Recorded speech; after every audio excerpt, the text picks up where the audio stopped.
राधा कृष्ण पदारविंद भजना नंदेन मत्तालिको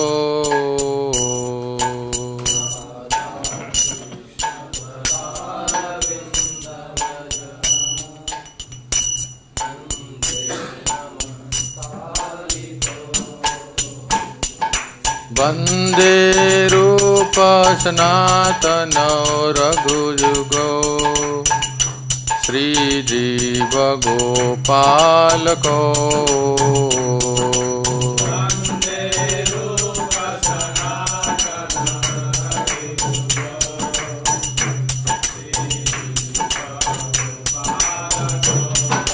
जय प्रभुपदा प्रभुपदा प्रभुपदा जय प्रभुपदा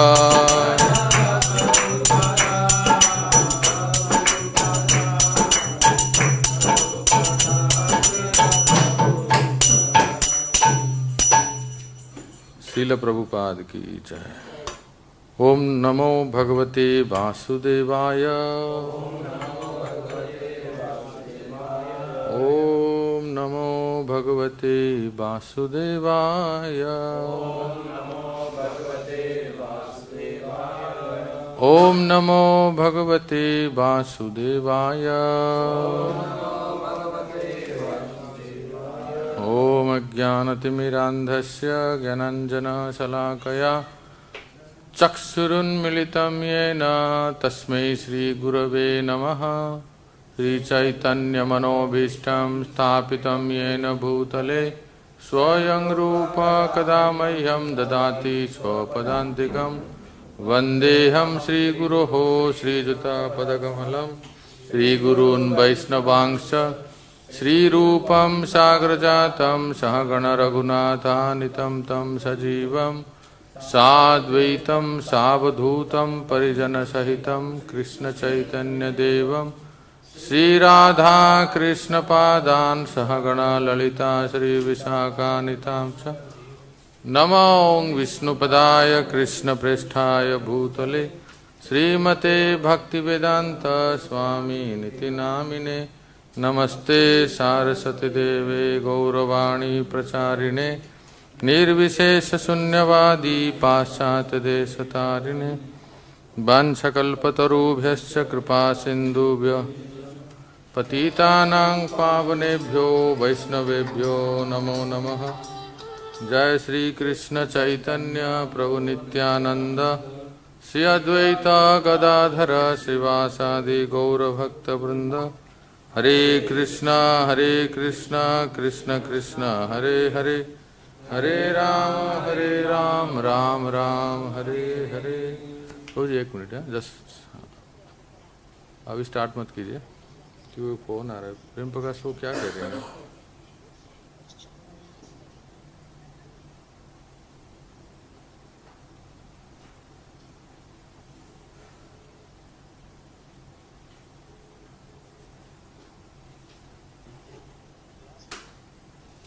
हरे कृष्णा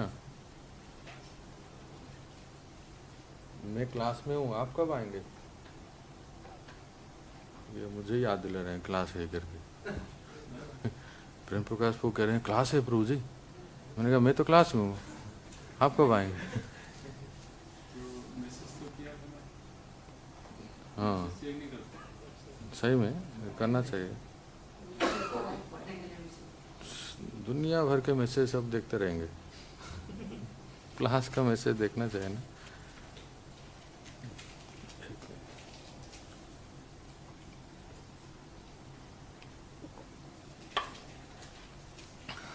हरे कृष्णा। So will start. ये पिछले करीब 2-3 सत्र से एक बहुत महत्वपूर्ण विषय को हमने काफ़ी लंबा समय देकर चर्चा की और कभी किसी सत्र में किसी भी फोरम में इतना समय तक उस टॉपिक को हमने कभी चर्चा नहीं किए थे, क्योंकि समय कम रहता है और हमें निर्धारित समय में ही पूरा करना होता है, तो नहीं मिलता है लेकिन इस बार हमने 3 क्लास तो कम से कम एक ही क्लेशाग्नि के ऊपर, इतना बहुत महत्वपूर्ण, आप समझ सकते हैं कितना डिटेल में डिस्कशन हुआ। तो स्कूल मिला के आज थोड़ा सा उसको एक संक्षिप्त में क्विक रिवाइज करें तो जो कर्म हम करते हैं उसका परिणाम हमने सुना, आप एक बार याद दिलाइए। सबसे पहले अप्रारब्ध, फिर कूट, बोलो छोटू, बीज और प्रारब्ध।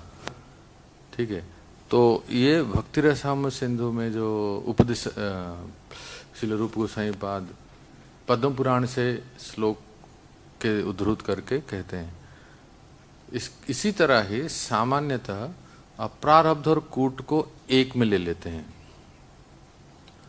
तो और अन्यत्र शास्त्रों में इसको 3 भाग में विभाजित किए हैं, इसको आप नोट कर सकते हैं। सबसे पहला है संचित कर्म, दूसरा है क्रियमाण और तीसरा है प्रारब्ध। ठीक है, संचित एक है संचित, हाँ, दूसरा है क्रियमाण,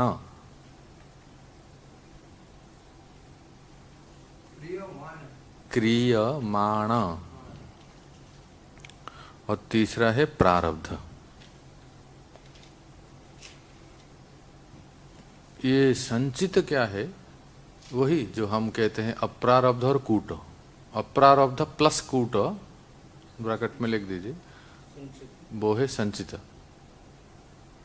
अर्थात अनेक जन्मों से जो आपने अभी सुना, अनादि और अनंतम, अनेक जन्मों से और अनंत कर्म जो हमारे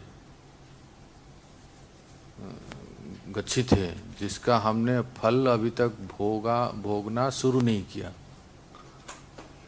पता नहीं कितने जन्मों का वो है और किसी जन्म का वो कर्म है कि हमारे जीवन में किस रूप में आएगा। कभी कभी तो सुन के भी भय लगता है, हे भगवान।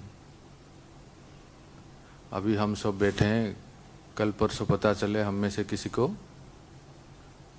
कैंसर हो गया, तो अभी कौन से जन्म का वो कर्म है, अभी किस रूप में वो फलीभूत हो रहा है। इसको कहते हैं संचित कर्म। और दूसरा क्या है? क्रियमाण का अर्थ है वर्तमान, लिखिए वर्तमान, प्रेजेंट, जो वर्तमान में जो कर रहे हैं, वर्तमान कर्म, जो अभी हम कर्म कर रहे हैं। हाँ, उसको जो अभी जैसे जो भी हम कर्म कर रहे हैं ना,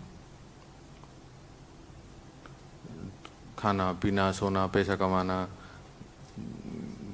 गृहस्थी करना, संसार में रहना, जो भी कर्म करें, जो कर्म अभी कर रहे हैं जिसका फल बनेगा, वो है क्रियमाण, प्रेजेंट कर्म। ठीक है, और तीसरा है प्रारब्ध। प्रारब्ध क्या है? जो अभी हम जो फलीभूत हो चुका है, अब उसको मिटा नहीं सकते, अब भोगना ही पड़ेगा, जो हम भोग रहे हैं अभी, यह है प्रारब्ध। देखो, ये भक्ति रसामृत सिंधु के अनुसार आप जो पहले बताया गया था उसको आप लिखेंगे, पर ये भी एक शास्त्रीय विचार है जो अभी मैं बताया, जिसको आप बहुत अच्छी तरह से समझ सकते हैं। एक सामान्य रूप से किसको, किसी इंग्लिश में कहते हैं लेमैन अंडरस्टैंडिंग। ये कूट बीज कोई गांव वाला इतना समझ नहीं पाएगा, उसको बस देखो भाई ये 3 चीज से आप इतना बता दो, कोई भी गंवार व्यक्ति से भी कोई भी समझ जाएगा। और उनको ये कहना है, मतलब हम लोगों के लिए, वे सबके लिए है। सबसे पहले देखते हैं संचित कर्म, अर्थात अनादि और अनंत जो इतने जन्मों से जो कर्म किए हैं उसका फल बनते जा रहा है, बनते जा रहा है, बनते इंटरेस्ट के साथ हमारे पास आएगा, वो है संचित कर्म। और अभी जो हम कर्म कर रहे हैं, चुगली करना, चोरी करना, कभी शेयर मार्केट में एक जो भी XYZ जितना भी हम अच्छे बुरे जो भी कर्म कर रहे हैं वो हो गया क्रियमाण, अभी कर रहे हैं। और जो भोग रहे हैं वो है प्रारब्ध, जो फलीभूत हो चुका है, जो अभी हम भोग रहे हैं, सुख दुख जो भी इस शरीर के साथ जो भी भोग रहे हैं। तो इतना बड़ा जो नेटवर्क है ना, ये जाल है, इससे कैसे बचेंगे हम? तो कोई कहेंगे कि जैसे हमने कहा कि भगवान की भक्ति करने से इससे बच सकते हैं। और कैसे बचेंगे, देखिए इसका समाधान सुनिए। सबसे पहले है कि संचित कर्म को ध्वंस करेंगे। जो अनादि काल से अनंत कर्म जो है हमारे पीछे है, तो उसको कैसे हम नाश कर सकते हैं? एक जगह पे बहुत बताया ना, हमें शास्त्रों में बताया गया, आपने सुना, एक जगह पे बहुत बड़ी लकड़ी का गठरी है, कैसे उसको नाश कर सकते हैं? अग्नि के द्वारा। हाँ, अग्नि लगाओ और सारे ईंधन ध्वंस हो जाएंगे। और भोजन बनाने से वो सारे हो जाएंगे, नष्ट हो जाएंगे। तो अभी तो शुरू नहीं हुआ छोटू प्रभु, अभी तो मैच शुरू हुआ है। चलो एम्पायर बन जाओ।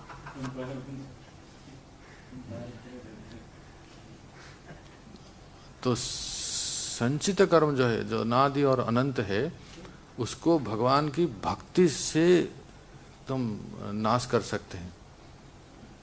अर्थात जितनी तीव्रता से, जितने परिमाण में हम भगवान का नाम जप कीर्तन श्रवण इत्यादि करते हैं, है ना, जैसे अप्रारब्ध कर्म जिसको कहते हैं, वो उतने परिमाण में वो सब धीरे धीरे जो हमारा जो कर्म का कोटा है, गठरी है, गोदाम में है, वो सब नाश होते जाएगा भगवान के नाम जप से।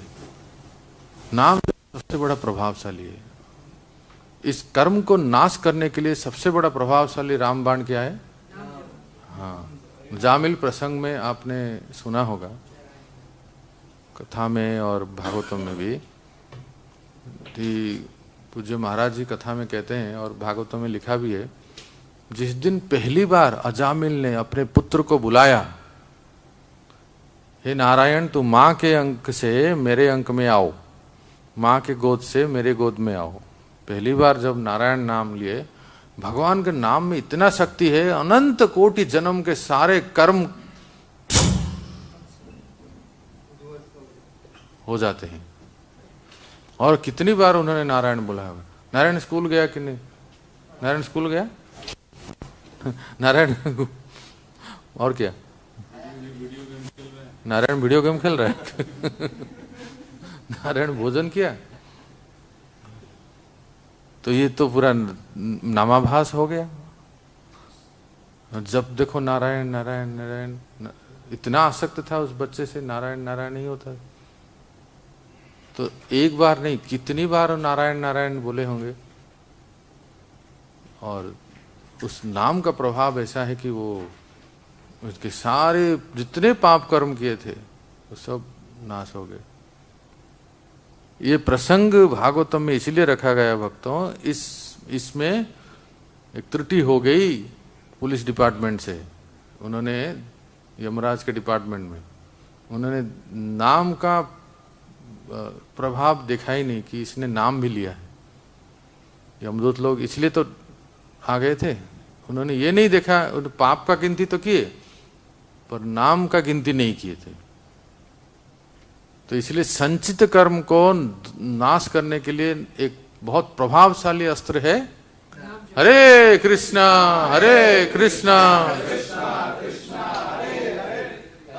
राम राम हरे।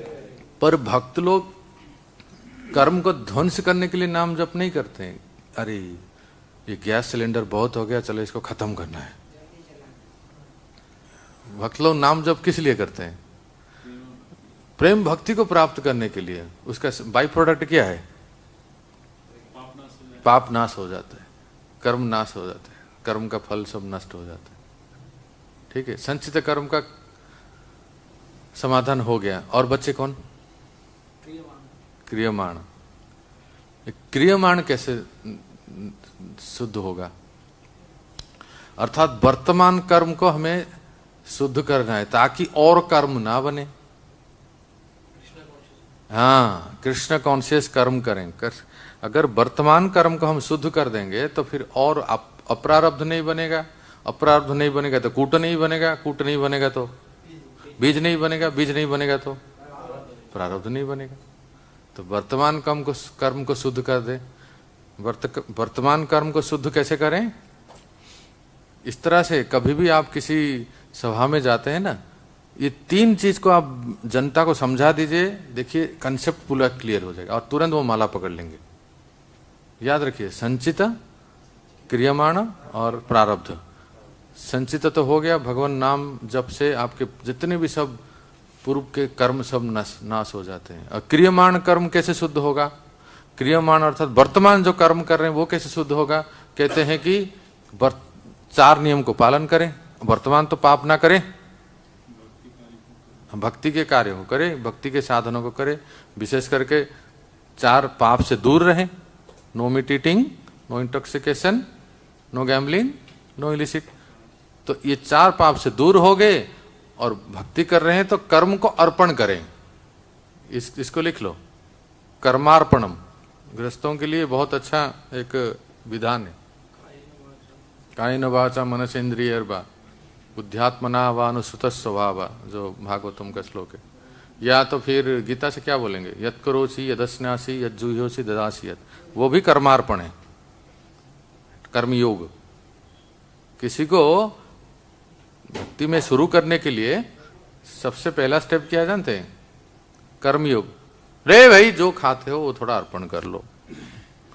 जो तब जब तब पूजा पाठ, ये बाबा वो बीबी के पास जाते हो, वो भगवान के लिए कर लो। ये स्टार्टिंग है, वास्तव में ये भक्ति नहीं है, स्टार्टिंग है। ये इनकरेज करते हैं कि आप जो भी करते हो भगवान के लिए करो। अब धीरे धीरे वो करने लगेगा, फिर वो कर्म योग हो जाएगा। तो क्रियमाण को शुद्ध करने के लिए वर्तमान कर्म को शुद्ध कैसे करते हैं कि पाप से दूर रहे और कर्म को अर्पण करे, कर्म फल को अर्पण करें। जो घर गृहस्थियों के लिए वो कमाते हैं, किसके लिए कमाते हैं?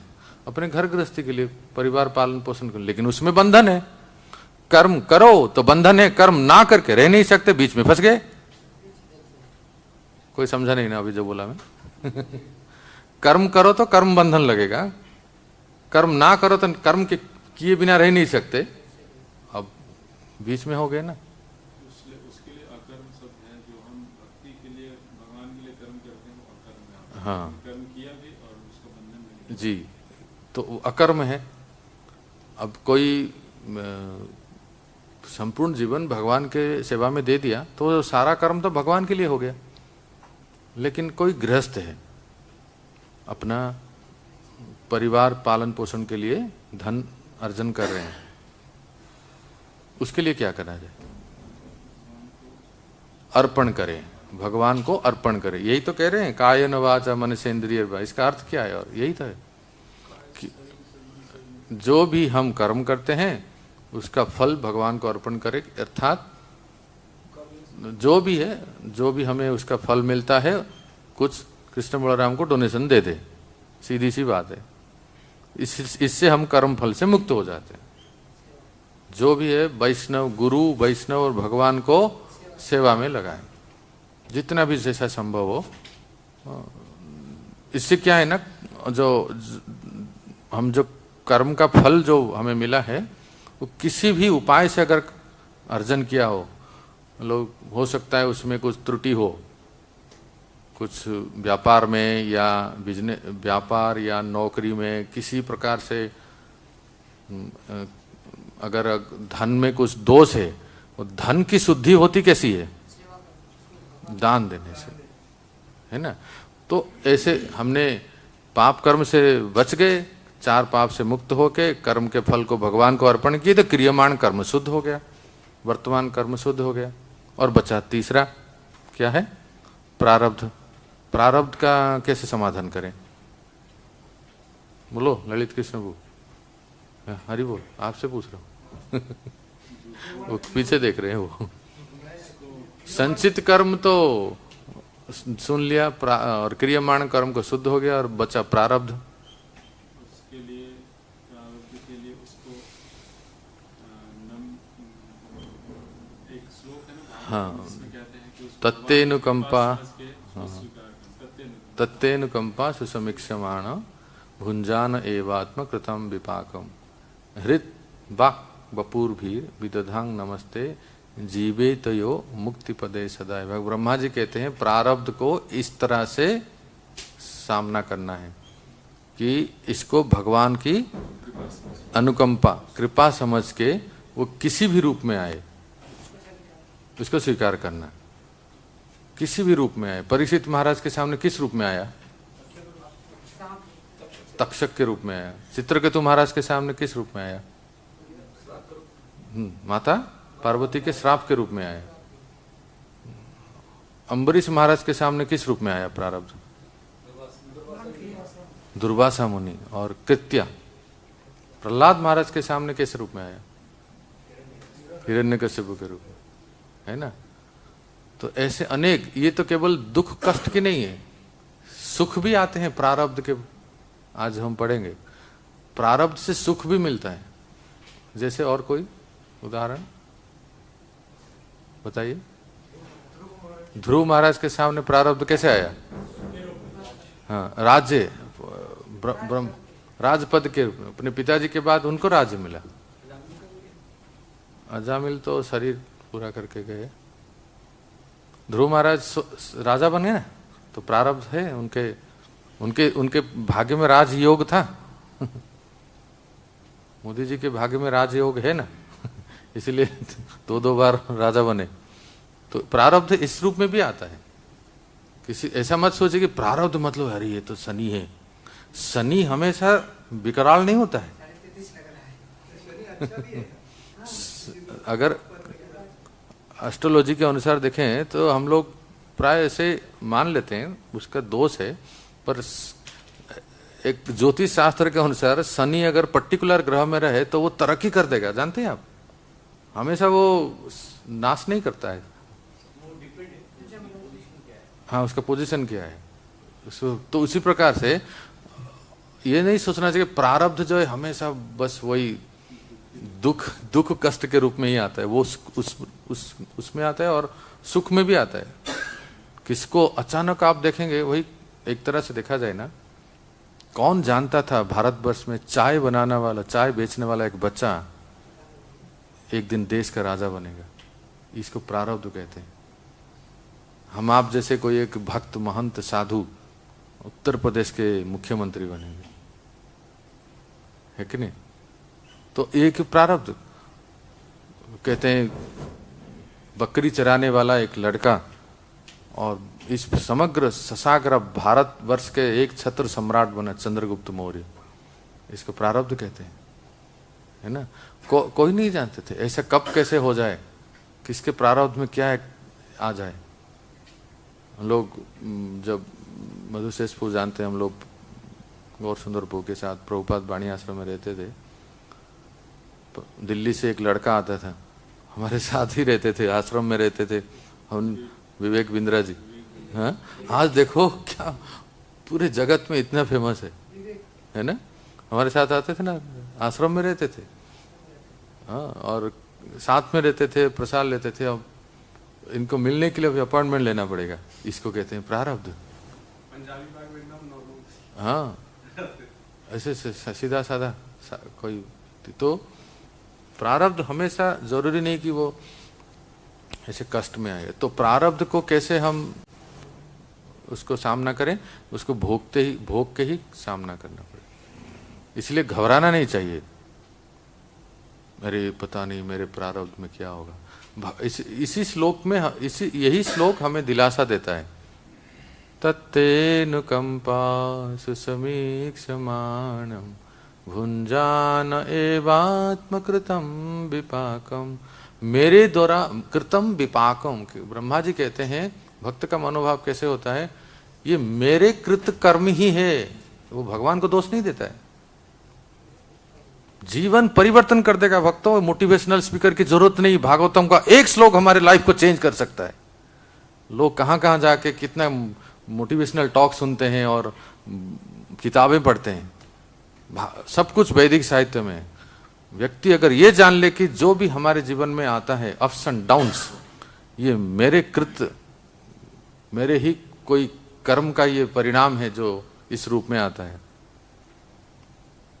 और कहते हैं बिना ब्लेम किए दूसरे को, हमारा साधारण तो हम लोग कहते हैं ना, अरे इसके वजह से आज मेरा ऐसा हाल हुआ, इसके वजह से मेरा ऐसा, कोई किसके वजह से नहीं होता है। जरा गौर से देखेंगे, बस वो बस एक माध्यम होता है। हाँ, इसने मुझे आज अलाउ नहीं किया, नहीं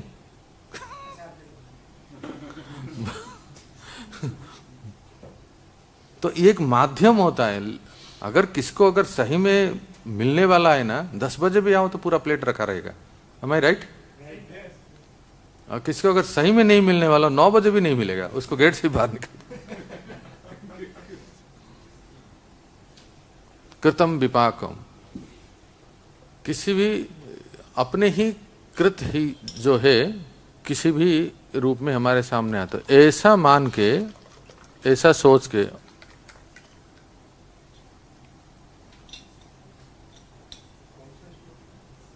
ये ब्रह्मा जी के 10-14 कोई सर्च कर सकता है गूगल अपने वेदावेश में, संख्या याद नहीं है। तत्ते अनुकंपा सुसमीक्षमाणम। एक मिनट कंप्लीट कर देता हूँ तो समझ, एक मिनट सुन लीजिए फिर समझ लीजिए, फिर लिख लेंगे।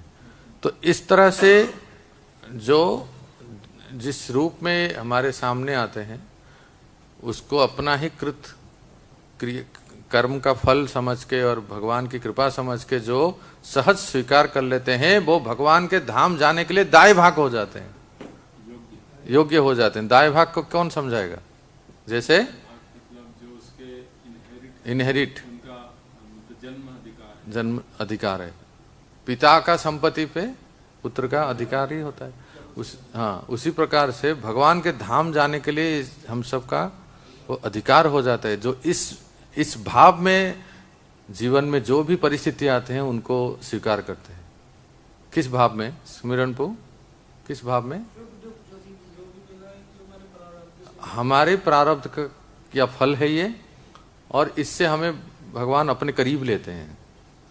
और इससे दूसरा है कि एक तो सहन करें और भगवान की कृपा पे विश्वास करें।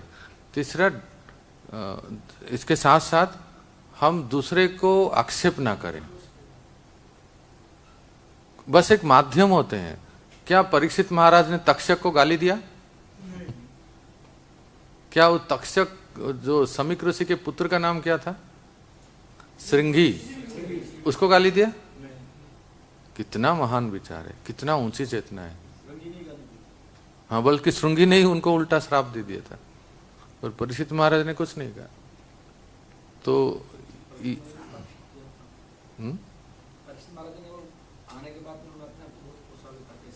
हाँ, तो ये है। तो ठीक है ना, ये कंसेप्ट तो समझ जाइए खुद, और किसी को आप प्रचार में बता सकते हैं। कर्म के प्रतिक्रिया को कैसे हम, कितने प्रकार के हैं और कैसे उनको हम देखते हैं। फिर से तीन प्रकार के हैं, संचित, क्रियमाण और प्रारब्ध। संचित को भगवान के नाम जब भक्ति से वो धीरे धीरे कम हो जाता है। और पूछेंगे प्रभु कब कम होता है, कितना कम होता है, कैसे पता चलेगा? वो उदाहरण याद रखिए, कमल के 100 पंखड़ों के में सुई छेद के समान। वो जितना समय लगता है सुई को आर पार होने में, हमारा कर्म का नाश होने में उतना समय, या हमारे लिए उतना बरस या उतना जन्म लगता है। बस क्रियमाण कर्म को शुद्ध करें, पाप से बचें और कर्म को अर्पण, कर्म फल को अर्पण करें, प्रारब्ध को भोग लें। तो फिर वो व्यक्ति भगवान के धाम जाने योग्य हो जाते हैं। 10, 14, 8 हाँ, हरे रामा लिख लो, किससे लिख लो, 10, 14, 8 वो श्लोक नंबर। प्रभु जी को बता दो, कोई किसने लिखा है? बैक पीछे कोई संजय को बता दो उनको, क्या क्या वो अमल को पूछ बता दे। ठीक है, तो आगे बढ़ते हैं। इससे समय जाता है ना, जो लेट आते हैं फिर उनके लिए फिर से एक क्लास देना पड़ेगा मुझे। इतना 15-20 मिनट, आधा घंटा से मैं बोल रहा था इस टॉपिक को। तो हो गया। अभी शुभदत्तो जो क्रियमाण है, वर्तमान कर्म में कूट और बीज दोनों आएगा ना? नहीं, देखो संचित में दोनों आएगा, अप्रारब्ध और कूट। संचित में अप्रारब्ध और कूट को एक कर देंगे तो वो सब हमारे वो गच्छित है। और क्रियमाण में हाँ बीज आ जाएगा। बीज वासना ही हमें प्रेरित करता है ना कर्म करने के लिए, वो बीज आ जाएगा। अप्रारब्ध कूट संचित में आ गया, बीज क्रियमाण में आ गया, बचा प्रारब्ध। ऐसे आपने कहा कि नाम के बल पे सारे पाप हैं क्षीण हो जाते हैं। हाँ, तो प्रश्न ऐसे बहुत लोग पूछते हैं कि हम लोग तो इतने दिन से नाम ले रहे लेकिन कुछ पता चल नहीं रहा, क्या बताएंगे? इसके लिए हमने ये भी चर्चा किए थे कि इतने वर्षों से भगवान का नाम जप कर रहे हैं। 25 साल हो गए। हाँ, 25 साल, 20-25 साल हो गए। तो सुबह सुबह मंगलारती के बाद परम पूज्य प्रबोधानंद सरस्वती महाराज या राधा श्याम सुंदर पू माइक लेके बोलते हैं। क्या बोलते हैं? राधा श्याम सुंदर पू तो बहुत अच्छा बोलते हैं। बहु जन्म करे यदि श्रवण कीर्तन तबु तो न पाए कृष्ण पदे प्रेम धन, ऐसे बोलते हैं ना। अनेक जन्म तक हम भगवान का नाम जप कीर्तन करें फिर भी कृष्ण के चरणों में प्रेम प्राप्ति नहीं होती। फिर वो शुरू करते हैं 10 नाम अपराध। देखो 10 नाम अपराध सुबह कभी सुने नहीं है? कुछ हो नहीं रहा है, अर्थात क्या होना चाहिए बताइए ना, तब मैं तो कुछ बताऊं उसका कुछ समाधान। कुछ हो नहीं रहा है मतलब आप बताइए, थोड़ा खोल के बताइए क्या नहीं हो रहा है। लालच लेके भी के भक्ति करते हैं। नहीं, ये कुछ और पूछ रहे हैं। कहना ऐसा है कि जो प्रारब्ध है, हाँ, वो कम नहीं हो रहे, ऐसे कह रहे हो ना। दुख कम नहीं हो रहे, कष्ट कम नहीं रहे, क्लेश कम नहीं हो रहे, तनाव कम नहीं हो रहे, चिंताएं कम नहीं हो रहे। जैसे कई बार तो ऐसा लगता है बढ़ते ही जा रहे। उससे पहले तो अच्छे थे, है ना। पता नहीं किसने माला थाम दिया, उस व्यक्ति का नाम ढूंढते हैं फिर।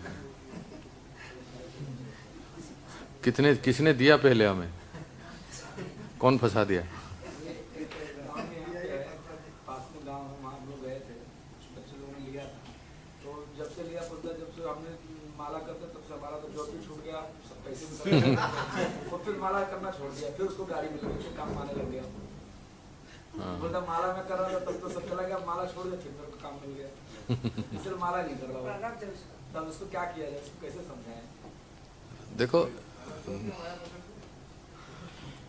आज वो कुछ प्रसंग आएगा, अभी हम चर्चा करेंगे कि एक तो है कि जब हम उत्तमा भक्ति करते हैं, शुद्ध भक्ति करते हैं, तो ये क्लेश वैधि साधना भक्ति के समय ही ये 2 गुण प्रकट होते हैं। क्लेशग्नि, दुख कष्ट इत्यादि क्लेश कम होते हैं। अर्थात क्लेश का 3 विधा है, पापम तद्बीजम अविद्या, जो आपने पहले दिन लिखा था, तो वो कम होते हैं। और शुभदा, सब कुछ शुभ मंगलमय होता है। अरे काय का शुभ, ये तो जॉब छूट गया बोल रहे हैं हम लोग अभी पढ़ने जा रहे हैं कि दूसरा गुण सब शुभ और मंगलमय होता है। ऐसा सबके साथ नहीं होता है। कोई बुरा कर्म होता है जिसका प्रभाव भोगते हैं। और हमने जो इतने कर्म किए हैं, अब 1-2 साल हुआ जब शुरू किए, वो भी हुलुर हुलुर हो रहा है, ठीक से भक्ति भी नहीं हो पा रही है, कुछ कभी कभी हो रहा है, कभी कभी नहीं हो रहा है, कभी छूट जाता है। इसमें इतना दम नहीं है कि वो पूरा कर्म कट जाए। थोड़ा ध्यान से सुनिए, कर्म को काटने के लिए उतना थोड़ा तगड़ा भक्ति करना पड़ेगा, तीव्रता से। दुख, एक मिनट रुकिए, दुख और कष्ट और क्लेश जो है ना, कई कारणों के वजह से आते हैं। हाँ क्या, हाँ अपनी इसमें से एक तो हमने सुना ना कि पिछले क्लास में जब सुन रहे ना प्रभु, केवल एक ही कारण नहीं होते हैं, कई कारण हमने सुना है कि हम कभी भक्ति मार्ग में आने के बाद बहुत अपराध करते हैं, है ना, सताम निंदा इत्यादि। सब लोग ध्यान से सुने, हरि बोल। सताम निंदा, साधु निंदा और तरह तरह के, विशेष करके मैंने बताया था पहला, तीसरा, सातवां, 10वां, इस 4 को हमें थोड़ा सा ध्यान देना है। पहला क्या है? पहला साधु निंदा, वो तो सुबह उठते ही हो जाता है शुरुआत इसी से ही होती है, किसने क्या किया, उसने क्या किया, अरे तुम्हें पता है कल क्या हुआ था फेस्टिवल में, पता है तुम्हें, शुरू हो जाता है। सताम निंदा तो सुबह उठते ही होता है। ईमानदारी से कहें तो सही बात कह रहे हैं, मतलब कहने का अर्थ है कि कितना हमसे गलती हो जाती है, जरा सोचिए, है ना। तो एक हो जाते। तीसरा, कई बार हमने अगर गुरु महाराज ने जो नियम दिए उसको ठीक से नहीं कर पाए तो गुरु अवज्ञा हो गया। तीसरा, जो लोग दीक्षा लिए हैं, अगर गुरु, आध्यात्मिक गुरु से जो हमने जो संकल्प किया था, अगर वो नहीं हो पाता है तो फिर गुरु अवज्ञा हो जाता है। सातवां, ये भी अक्सर हो जाता है, नाम जप करते हैं और कुछ गड़बड़ कर बैठते हैं तो पाप हो गया, ये भी अपराध हो जाता है। 10वां, नाम जप करने पर भी भौतिक आसक्ति बनाए रखना। सबके पास भौतिक आसक्ति है, किसके पास नहीं है? हिम्मत है तो हाथ उठाओ। सही बात कर रहे हैं, हम सबके पास कुछ ना कुछ आसक्ति है। मुझे ये चाहिए, मुझे वो चाहिए, मुझे जाना है, ये करना है, वो करना है, कितने सारे तमाम इच्छाएं हैं।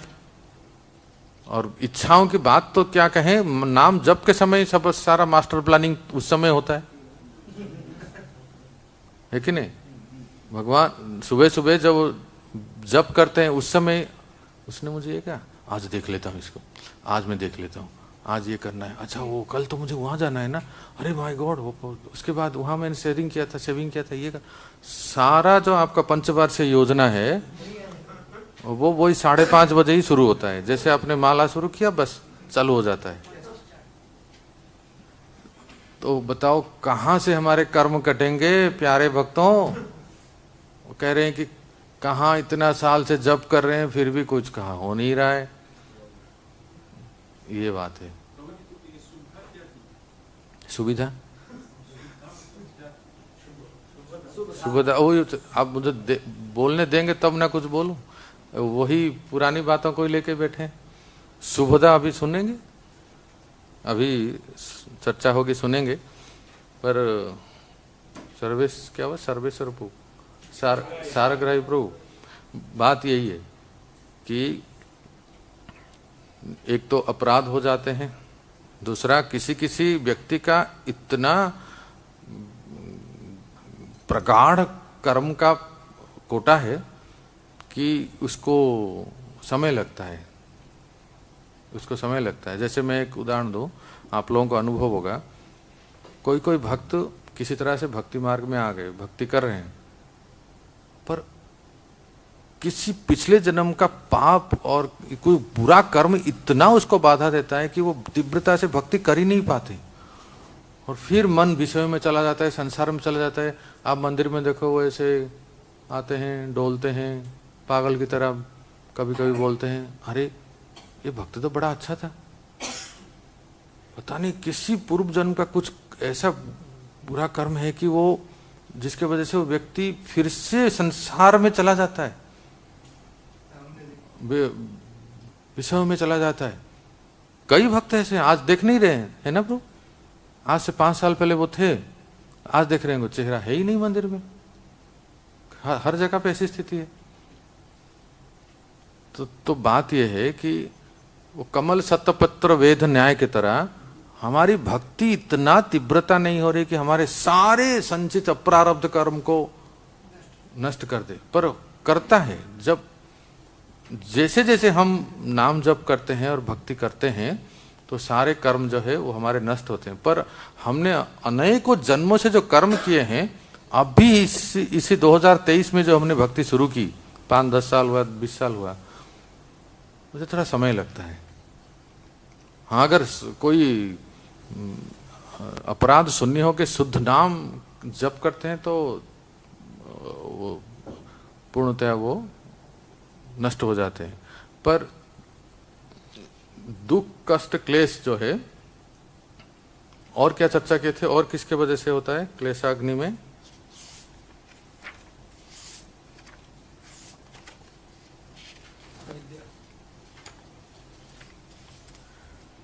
कई कारण थे। एक तो आपने कहा अपराध से भी दुख कष्ट क्लेश होते हैं। दूसरा है कि कर्म को नाश होने में समय लगता है, वो कमल शतपत्र वेद न्याय के अनुसार। तीसरा है कि भगवान प्रदत्त भी है, वो तो शुद्ध महान भक्तों के लिए भगवान के द्वारा प्रदत्त कुछ दुख कष्ट होते हैं। और एक क्या चर्चा किए थे, कुछ प्रारब्ध ऐसे होते हैं जो कि भगवत अनुकूल होते हैं, वो उसके द्वारा वो व्यक्ति भगवान के पास चला जाता है, इसलिए वो बचे रहते हैं, है ना। कई सारे 4-5 मुद्दे हमने चर्चा किए थे जो पिछले कक्षा में। आप लोग इस प्रसंग तो मैं कहूंगा कि और एक बार रिकॉर्डिंग सुनिए पिछले 2-3 क्लास का यूट्यूब में जाके, तब आपको कंसेप्ट क्लियर। एक बार में ये भेजे में घुसेगा नहीं, सही में इतना क्लिष्ट है। इसको एक बार छुट्टियों में जब समय मिलता है एक बार फिर से सुनिए, क्योंकि आपको परीक्षा के लिए भी तैयारी करना है और एक कंसेप्ट को भी समझना है। प्रेम प्रकाश जी, ठीक है ना? उस आराम से बैठिए, मुझे दिख नहीं रहा है। उस सोफा पे बैठेंगे चेयर पे? बोलो ऐसे ना बैठे कि इधर आ जाइए सामने।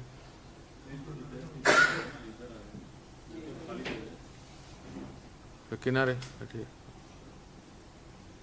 तो ये इस तरह से इसको हम समझ सकते हैं। शुभदा। दूसरा क्या है?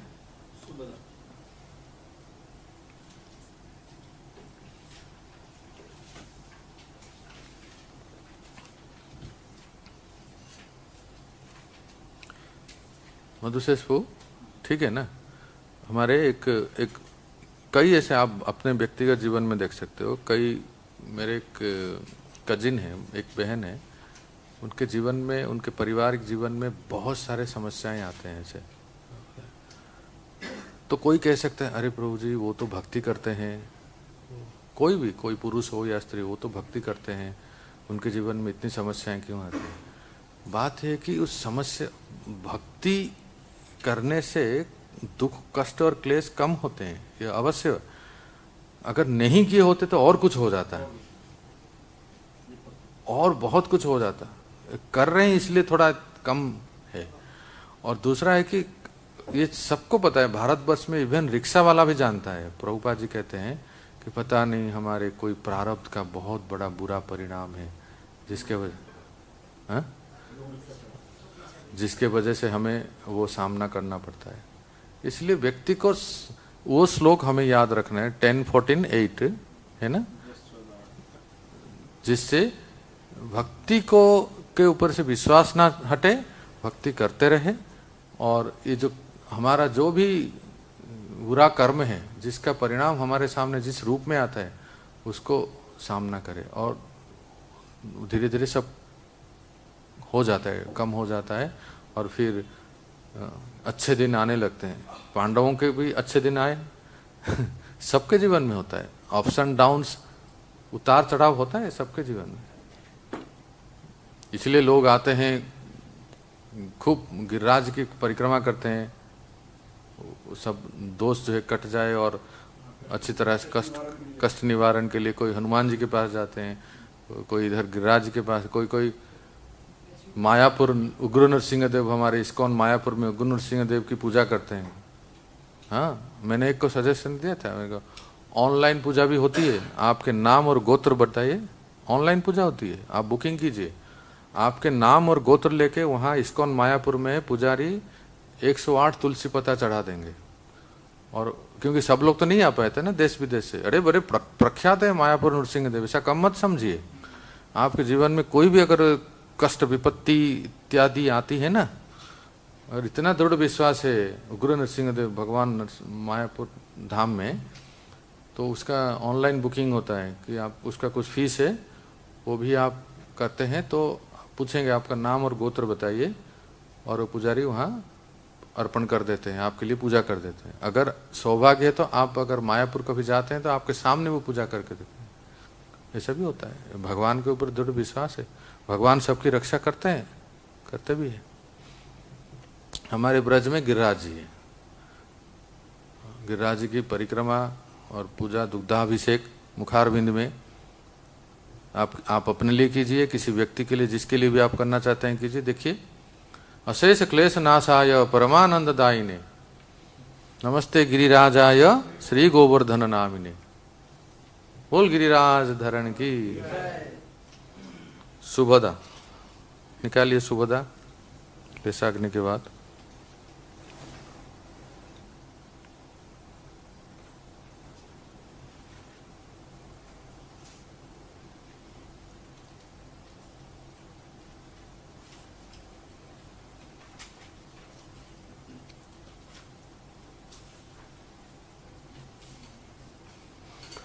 तो यहाँ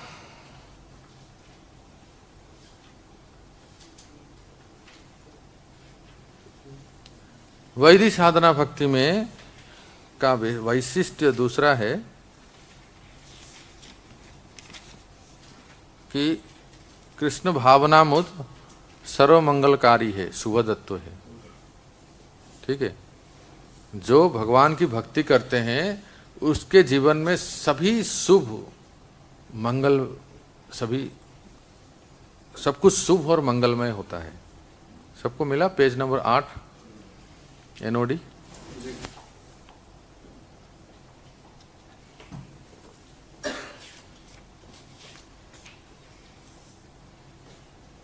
तो ये श्लोक सामने दिख रहे हैं आपको, इसको आप देखिए, श्लोक पढ़ लेंगे और इसमें इसका अर्थ बता देंगे। शुभानि प्रीणनम सर्व, शुभानि प्रीणनम सर्व जगताम अनुरक्तता सद्गुणा सुखम इति आदिनी आख्यातानि मनीषिभिः। शुभानि आख्यातानि मनीषिभिः कहते हैं कि जो विद्वान हैं मनीषी भी, वो वर्णन करते हैं कि 4 प्रकार से शुभ होता है, भक्त के जीवन में 4 प्रकार से शुभ होता है। कहते एक है कि प्रीणनम, उसको कहते हैं affection for all living entity. उस भक्त का सारे, सुन लीजिए एक बार ध्यान से, सुदामा सखा प्रभु, क्या नाम प्रभु जी का,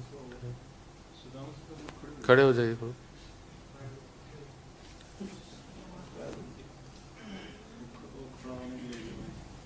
भक्त के जीवन में जो भगवान की भक्ति करते हैं, अभी हम वैदिक साधना भक्ति कर रहे हैं, तो एक तो लक्षण है कि क्लेशाग्नि, कष्ट दूर होते हैं। दूसरा है कि सब कुछ शुभ होता है। तो कि शुभ क्या है, शुभ क्या है? देखिए 4 प्रकार के शुभ है। पहले देख लीजिए, फिर मैं आपको बताऊंगा तो आप नोट करेंगे। पहले आप समझ जाइए क्या है। प्रीणनम, इसमें देखिए बहुत अच्छा बताएगा। लुक एट द स्क्रीन, लिखिए लिखिए। अभी पहला शुभ है जगत प्रीणनम, प्रीणानम, जगत प्रीणानम, अणाणा। पहला शुभ है जगत प्रीणानम। श्री हरि दिख रहे हैं? अफेक्शन फॉर ऑल जीवर्स, समस्त जीवों के प्रति स्नेह। लिखो।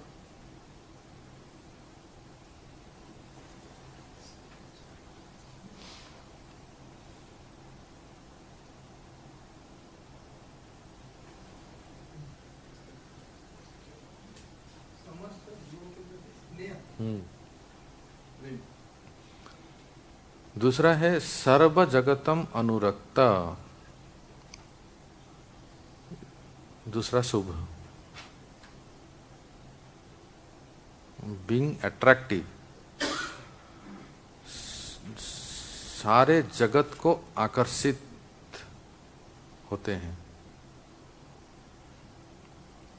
सारे जगत, समस्त जगत के लिए आकर्षित होते हैं भक्त। समस्त जगत के लिए भक्त आकर्षित होता है।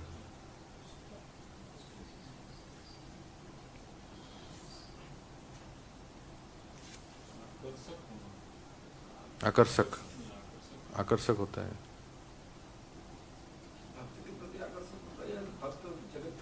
हाँ, अभी बताता हूँ। रुकिए। आकर्षक होता है, सबको अपनी तरफ खींचता है। अभी आपको बता दो, पहले लिख लीजिए। तीसरा है षड्गुणादि प्रदत्वम,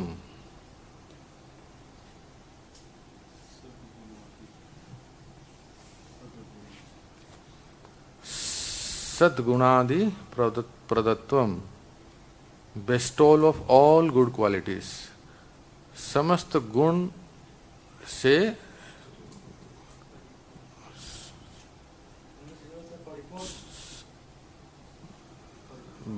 समस्त गुण से संपन्न, समस्त सद्गुणों से संपन्न, सद्गुणों से संपन्न।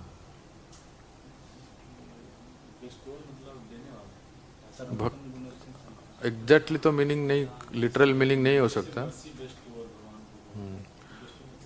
हाँ, पहले लिख लीजिए फिर बताते हैं। वो भक्त में समस्त सद्गुण आ जाते हैं, समस्त सद्गुण से संपन्न होता है। फिर सुख प्रदत्वम, चौथा है सुख प्रदत्वम।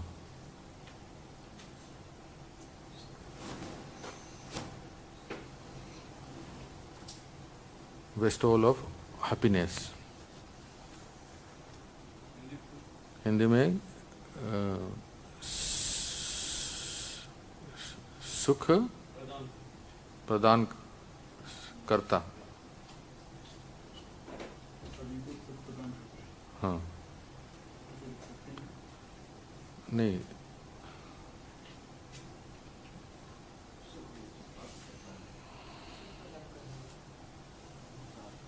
सुख प्रदान करने वाला।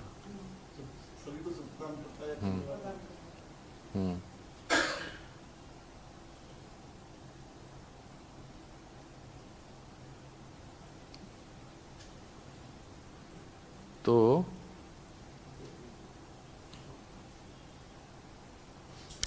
देखिए, भक्ति करने से भक्त के जीवन में ये चार शुभ ऑस्पिशियसनेस, मंगल होता है। पहला है कि जगत प्रीणनम, अर्थात उस समस्त जीवों के प्रति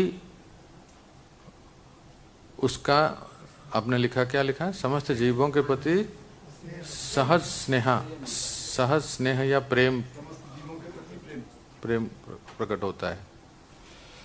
अर्थात सभी जीव उसके लिए चींटी से लेके, और बोलिए, कोई भी जीव, हाँ, किसी भी योनि का हो और किसी भी जात का हो, किसी भी वर्ण का हो, उस सबके लिए वो सबको एक समान स्नेह प्रदान करता है। उसको उसके मन में अपना पराया ऐसा विचार नहीं होता है।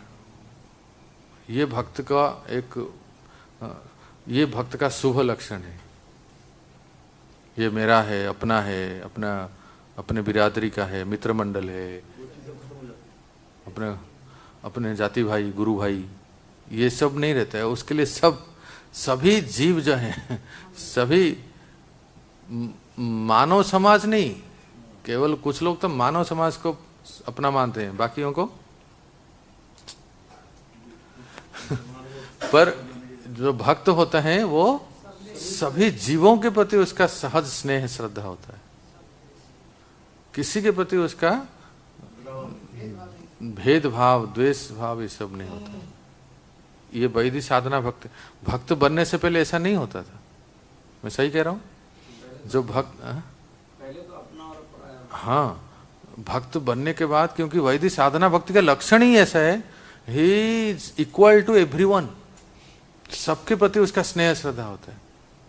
वो किसी के प्रति, भले वो कोई दूसरा सामने वाला व्यक्ति कभी हमसे बुरा व्यवहार करे या हमसे रूठे या हमसे किसी प्रकार के किनारे करे, पर इसके मन में कुछ नहीं होता है, ऐसा हो जाता है। वो कई बार ऐसे देखा जाता है कि सामने जो है वो व्यक्ति अलग ही व्यवहार करता है, देखते भी नहीं, लेकिन हम वो भक्त, वो जो असली भक्त जो होते हैं, उसके मन में उसके प्रति कुछ दुर्व्यवहार नहीं रहता है। जैसे युधिष्ठिर महाराज दुर्योधन को सूर्योधन बुलाते थे। सुयोधन दुर्योधन करके नहीं बुलाते थे। आज तक मैं कभी नहीं सुना कोई माता पिता अपने बच्चे का नाम दुर्योधन रखें, क्योंकि ऐसा कोई नाम रखते नहीं, वो इतना खलनायक है, पर क्रूर है। पर युधिष्ठिर महाराज भी उनको क्या बुलाते थे? सुयोधन।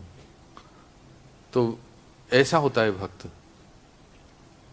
और दूसरा क्या है? सर्व जगतम अनुरक्त, समस्त जगत के आकर्षक हो जाते हैं, सभी लोग उनसे प्रेम करने लगते हैं। करते हैं क्या अखिलेश? करते हैं ना? हाँ बताओ, कौन करते हैं? सभी लोग करते हैं।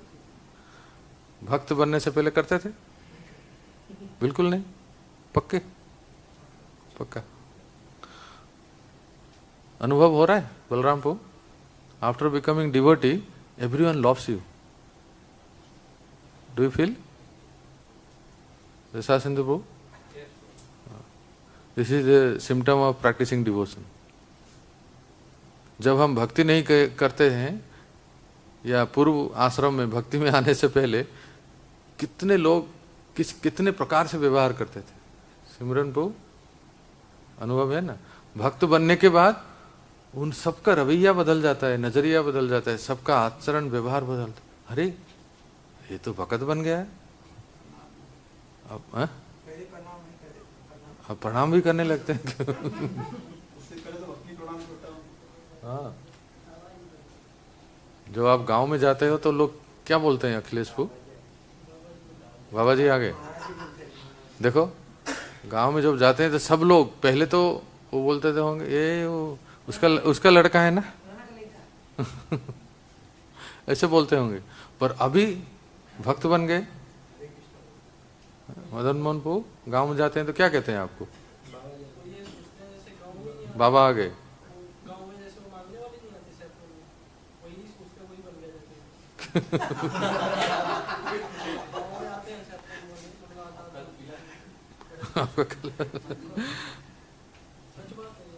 नहीं, कुछ जो ईर्षालु लोग होते हैं ऐसे सोचते हैं, पर सामान्यतः जो है ना सबका एक श्रद्धा सम्मान बढ़ जाता है। देखो हाँ हाँ हाँ बिल्कुल सही।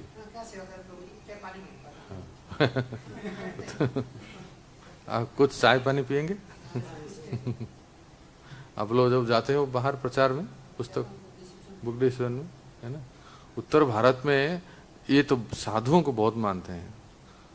आज से 10-12 साल पहले जब हम पुस्तक वितरण करते थे मंदिर में, पचपाटी में, एमपी और हिमाचल प्रदेश कई जगह पे गए हैं, तो यहाँ देखा मैं और स्टेट्स के अपेक्षा इस तरफ इस वस्त्र को बहुत कदर देते हैं, बहुत मानते हैं, हिमाचल प्रदेश में भी।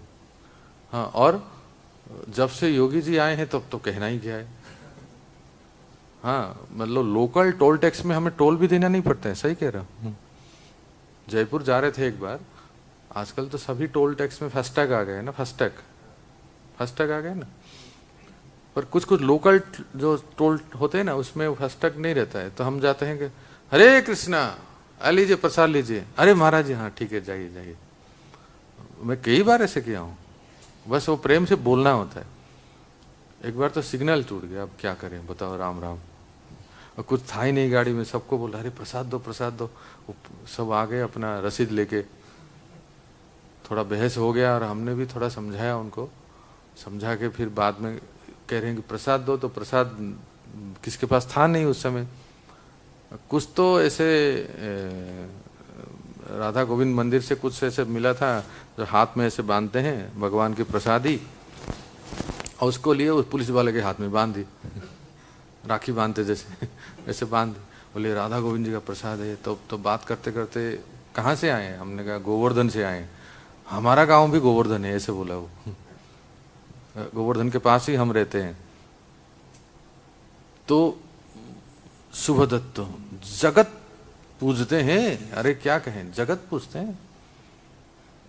केवल क्या इसलिए कि गुरु कृष्ण की कृपा से ये तिलक धारण किए, वस्त्र को धारण किए, सही। ऐसा भी ये जीवन में हुआ है। गोरखपुर में 2006 में मैं शक्तिधर बस का जाला फाइन मार दिया, मतलब बस का आरटीओ खत्म हो गया था, फाइन मार दिया। हम लोग कहाँ गया, अरे पढ़नी थी फाइन, कहाँ गाड़ी पार कर। इसी जीवन में तो भक्त को देखकर छोड़ देते। हाँ, तो इसमें हमारा कोई श्रेय नहीं है।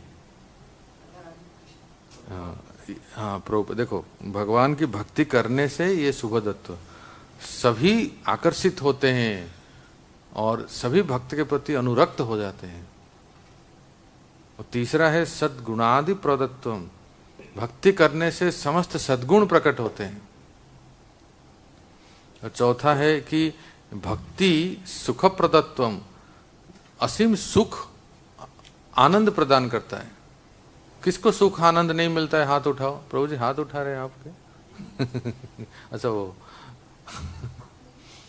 सबको सुख शांति आनंद प्राप्त होता है कि नहीं भक्ति करने से, या जबरदस्ती कोई यहाँ किसने जबरदस्ती रखा है क्या इसको आप यहाँ? कुछ तो सुख शांति और आनंद। क्या सुख मिलता है, कौन बताएगा? कहाँ और किस समय और किस प्रकार का सुख मिलता है? संजय प्रभु। अच्छा, शुरुआत मैं अपने से ही कर लेता हूँ। थोड़ा सा आलस को त्याग करके, ठीक है, चाहे वो अलार्म से या खुद से या घंटी से या किसी भी तरह लेक्चर से आप सुबह उठ गए और उठ के किसी तरह से फ्रेश हो गए, और सुबह जो मंगलारती में जब सामने ठाकुर जी के सामने खड़े हो जाते हैं ना, ओ माय गॉड, क्या आनंद है वो। सही में पूज्य गुरु महाराज बोलते हैं, जब वो बोलते थे हमें समझ में नहीं आता, जब हम करते हैं तब समझ में आता है। मैंने इसलिए कहा कि थोड़ा सा कष्ट होता है, लेकिन आलस को त्याग करके, और अगर आप उड़ गए उससे तो मतलब उससे और 4 चांद लग जाता है, जब आपका सुबह सुबह पेट साफ हो जाता है, क्लीन। ऐसा सुख तो इंद्र को भी नहीं मिलता होगा। इंद्र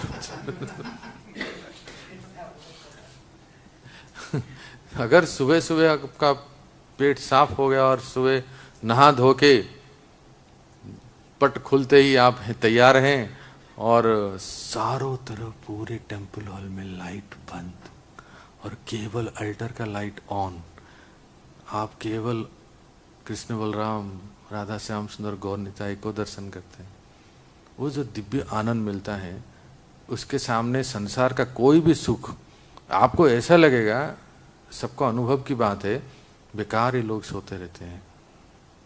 क्या रात्रि कैसा उनका बीतता है? भागवतम क्या कहता है?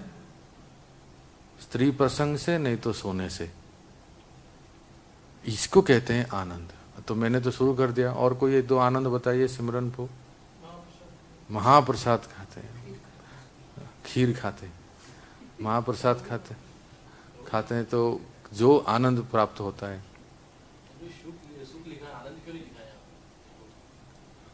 क्यों? एक ही बात है जी। सुख या आनंद, सुख या आनंद एक ही बात है, सिनोनिम है ना।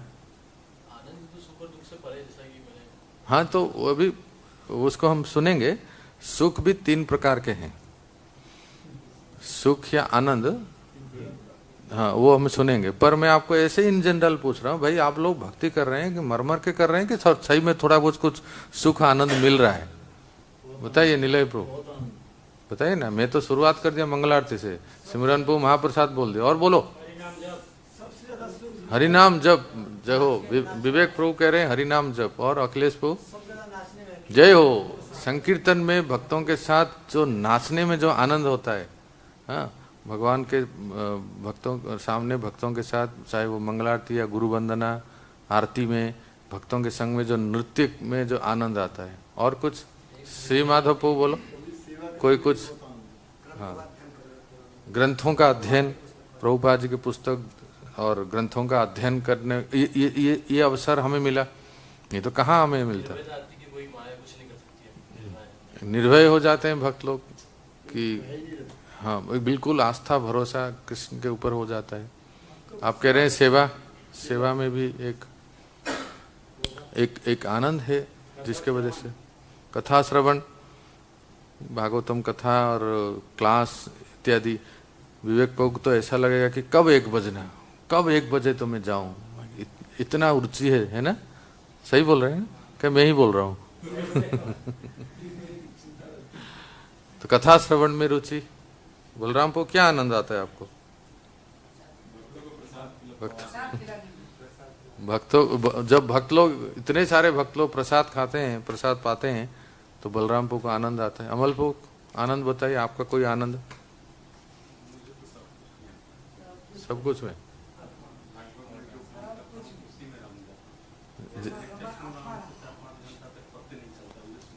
अच्छा,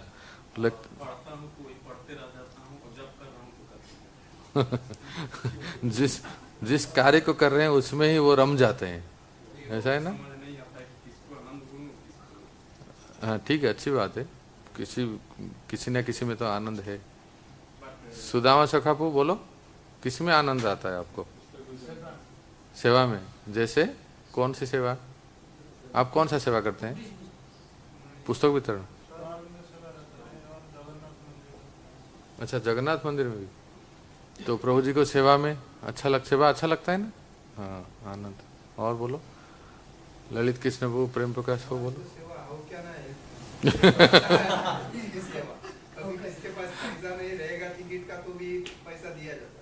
अच्छा, 3-4 बार ऐसा हुआ है मेरे साथ। बाकी बिहारी टेम्पल में जो भक्त आते थे गर्दी में, उनकी बंदर बैग पॉकेट्स वगैरह लेके जाते, तो इधर मैं बोर्ड लिखा रखा हूँ, how can I help you, तो उधर आके बोलते तो मुझे हमारा ऐसा तो अभी क्या, तो जाने का खर्चा कितना है, तो इतना ले जा। अच्छा। मैं भेज दूंगा, कोई नहीं भेजता।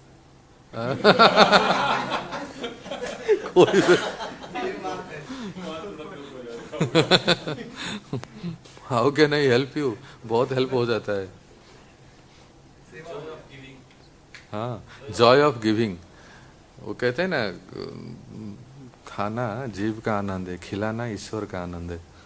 तो देने में जो आनंद है वो भोगने में नहीं है। प्रेम प्रकाश वो और बोलिए।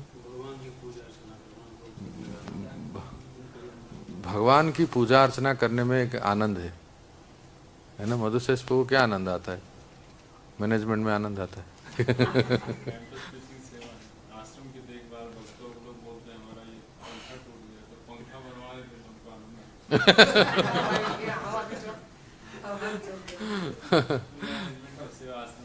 आश्रम में भक्तों का ख्याल रखना, देखभाल करना, ये भी एक सेवा है। और वो अगर खुश रहें, प्रसन्न रहें, तो यही तो दुआ करेंगे ना कि भले कितने आए और गए लेकिन मधुशेषपुर जीवित रहे, सो जियो हजारों साल आश्रम मैनेजर बन के हमारी ख्याल रख रहे हैं। मतलब अच्छा लगता है ना, किसी को अपने अपने अपनी प्रयास से किसी को आपने प्रसन्न कर दिया ना। और कृपा कोई पेड़ में नहीं फलता है भक्तों, यही तो कृपा है। तो ये भी अच्छी बात है। और कोई आनंद कोई बताए? गुरु महाराज,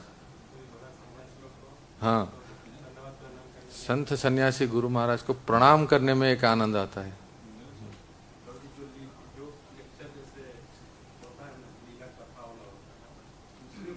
हाँ, लीला कथा सुनने में कई भक्तों को हाँ लेकिन सिद्धांत भी जानना चाहिए ना, तत्व भी जानना चाहिए। श्री हरिप्रभु किसमें आनंद आता है? हाँ, भक्तों के संग में जब जाते हैं लीलास्थलियों को दर्शन करने, अकेले इतना आनंद नहीं आएगा, बिल्कुल आता। परिक्रमा में भी कई बार अकेले तो लगता है पता नहीं ये कब कटेगा, दूरियां कब कटेगी, समय कब जाएगा। पर भक्तों के संग में गए तो हाँ चले जाते हैं, और अरे कब आ गए, वृंदावन परिक्रमा हो गई क्या? और गए देख तो हो गए, दर्शन करते हुए, जप करते हुए, है ना। 16 माला पूरा होने वाला पूरा हो गया। ये भी एक आनंद है, आज का कोटा। आज एक सोने में भी आनंद आता है, वो भी एक आनंद है, पर वो दूसरा प्रकार का आनंद है।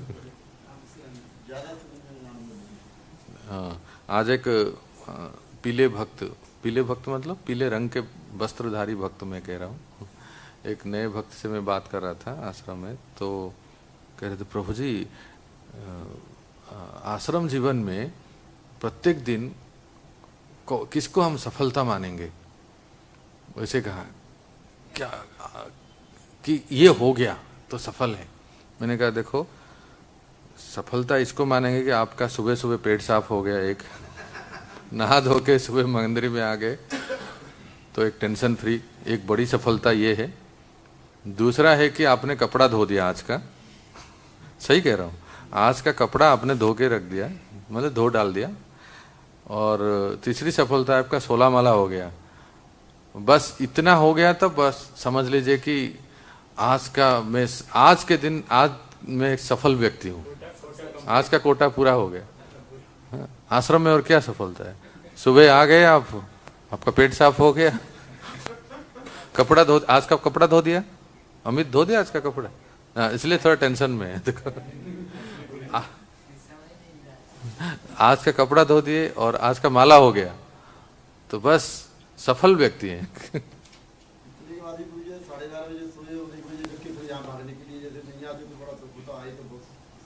हाँ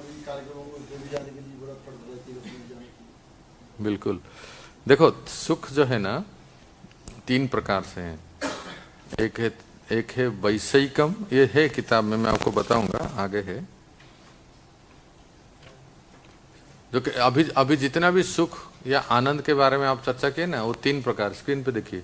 वैषयिकम, इसको लिखिए मत, बस देखिए क्योंकि किताब में है ऑलरेडी, मैं आपको बताऊंगा अंडरलाइन करने के।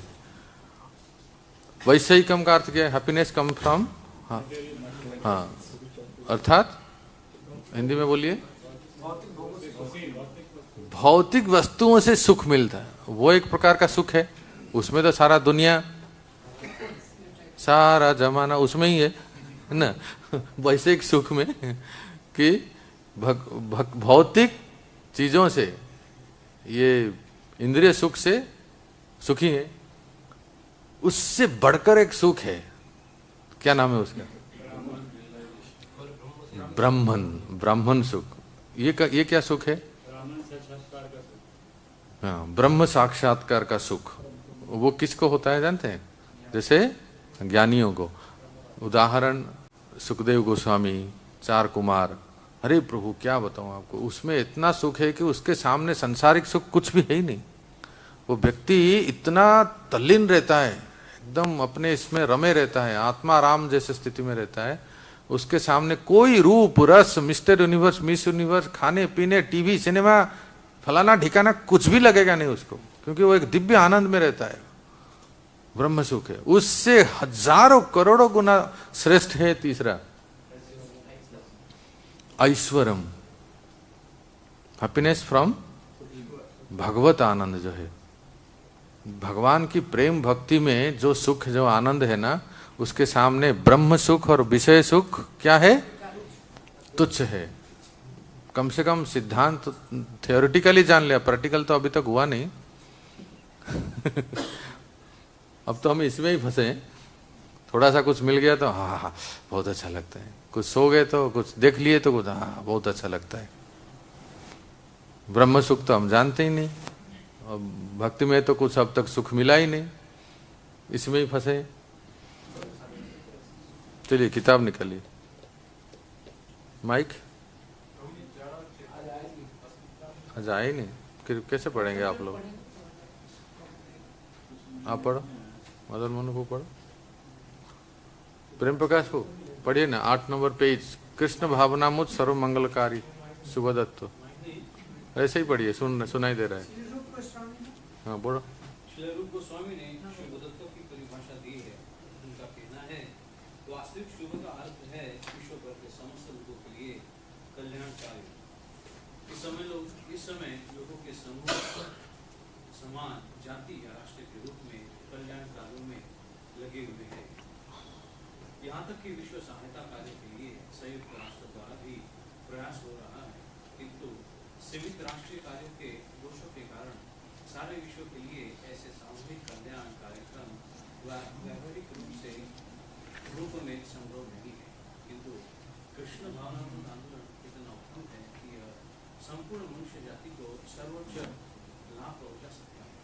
इस आंदोलन के प्रति प्रत्येक व्यक्ति आकर्षित हो सकता है और इसके फल को चख सकता है। इसलिए रूप गोस्वामी तथा अन्य विद्वान एकमत है कि सारे विश्व में भक्ति में कृष्ण भावनात्मक आंदोलन के लिए व्यापक विज्ञापन कार्यक्रम सर्वोच्च मानव कल्याण कार्य है। हाँ, कृष्ण भावनामुत से ही जो सुख मिलता है विश्व स्तर पे, इसकी व्यापक विज्ञापन करना चाहिए, और होता भी है। जैसे आप देखे कुछ ऐसे कार्यक्रम बताइए इस्कॉन का जो व्यापक हो रहा है और उसमें सब लोग जुड़ रहे हैं, कुछ ऐसा है प्रोग्राम? हैं? संकेत अभी एक सितंबर में आ रहा है, एक वर्ल्ड होली नेम वीक कुछ होता है, ऐसा होता है ना, विश्व हरिनाम सप्ताह। देखो उसमें सारे विश्व में सब लोग नाम संकीर्तन करते हैं और सब कुछ उसमें नचाते हैं। यहाँ भी होता है मंदिर में, है ना? यहाँ तो होता है, वो एक विशेष होता है वर्ल्ड होली नेम। और एक बताऊं आपको, जितने युवा है ना, युवक कॉलेज स्टूडेंट्स, हाँ बहुत महा गैदरिंग होता है। अभी आने वाले कार्तिक में, कार्तिक से पहले, दशहरा से पहले गोवर्धन में, श्री गोवर्धन धाम में 7,500 यूथ एकत्र हो रहे हैं। हमारे दिल्ली के श्रीमान सुंदर गोपालपू लीड कर रहे हैं। क्या है उस फेस्टिवल का नाम? विप्लव। विप्लव विप्लव गोवर्धन में हो रहा है इस बार। पिछली बार भी 5,000 यूथ आए थे, इस बार 7,500। माय गॉड, 7,500 यूथ एक जगह पे आएंगे। कितने राधे श्याम प्रभु, गौरांग प्रभु, भक्ति प्रचार परिव्राजक महाराज, और न जाने कितने बड़े बड़े प्रचारक आएंगे, महान महान प्रचारक, सबको इंस्पिरेशन देने के लिए। और 7,500 10,000 लोग जब यंग, हाँ जरा सोचिए, और जितने संस्था है, किस संस्था में इतने यंग्स हैं, यंगस्टर्स हैं, इतने युवाएं, इतने पढ़े लिखे युवा मान जाते हैं सब लोग इसके लिए, सैल्यूट मारते हैं इसको, उनको, ऐसे भक्तों को, ऐसे प्रचारकों को धन्यवाद है। 10,000 यंग विद्यार्थी गोवर्धन परिक्रमा करेंगे तो कैसे दिखेगा बताओ? धोती कुर्ता में सब, कैसे सुंदर दिखेगा ना। तो इसको कहते हैं कि विप्लव, वास्तव में एक विप्लव है ये। और उधर इस बार कार्तिक मास में परम पूज्य राधानाथ स्वामी महाराज 12,000 भक्तों के साथ जगन्नाथपुरी में। वो मंदिर में कितना भीड़ होगा, वो पूरे पुरी में कितने हरे कृष्ण का कीर्तन होगा, संकीर्तन होगा, प्रभुपाद जी का नाम प्रचार होगा। अभी से पूरे पुरी में सब जगह सारे होटल्स बुकिंग हो गए हैं, एक भी कहीं ऐसा स्थान नहीं है। इधर अभी परम पूज्य गोपाल कृष्ण महाराज कहाँ जा रहे हैं? हरिद्वार ऋषिकेश साइड, 3 दिन की यात्रा है महाराज जी की। वो उसमें भी 8-10 हजार लोग हैं। महाराज की यात्रा होती है हर साल, इस बार हरिद्वार ऋषिकेश जा रहे हैं शायद अक्टूबर में। तो ये कहते हैं, इसको कहते हैं कृष्ण भावनामूत आंदोलन के लिए व्यापक विज्ञापन कार्यक्रम सर्वोच्च मानव कल्याण। तो ये है शुभ। अगर किसी के जीवन में शुभ लाना है तो क्या करना चाहिए? उसको क्या करना चाहिए सिमरन बो? कृष्ण भावनामूत में जोड़ना है ना। हम में से प्रत्येक भक्त एक संकल्प लेना है, चाहे वो पीले लाल, काला पीला लाल सफेद जो भी हो, एक कम से कम एक या एक से ज्यादा, एक या एक से अधिक किसी ना किसी को हम कृष्ण भावनामूत में जोड़े। तैयार है? हरि बोल। ठीक है सिमरन पू, आपके ऊपर भी जिम्मेदारी है। कम से कम एक को तो आप भक्त बनाओगे। सभी छोटू सब बना दिया ऑलरेडी। जय हो, अरे बोल, क्या बात है। अच्छा, एक कम से कम एक, इससे अधिक देखते हैं कौन कितना लोगों को भगवान के नाम जप करने के लिए माला दे के भक्त बनाते हैं। अच्छी बात है। हाँ नहीं, अच्छी बात है कि तो इससे तो शुभ होता है ना, जीवन में शुभ कैसे आएगा तब उनको। बिल्कुल सही। आगे श्री माधव पू पढ़ लो आप।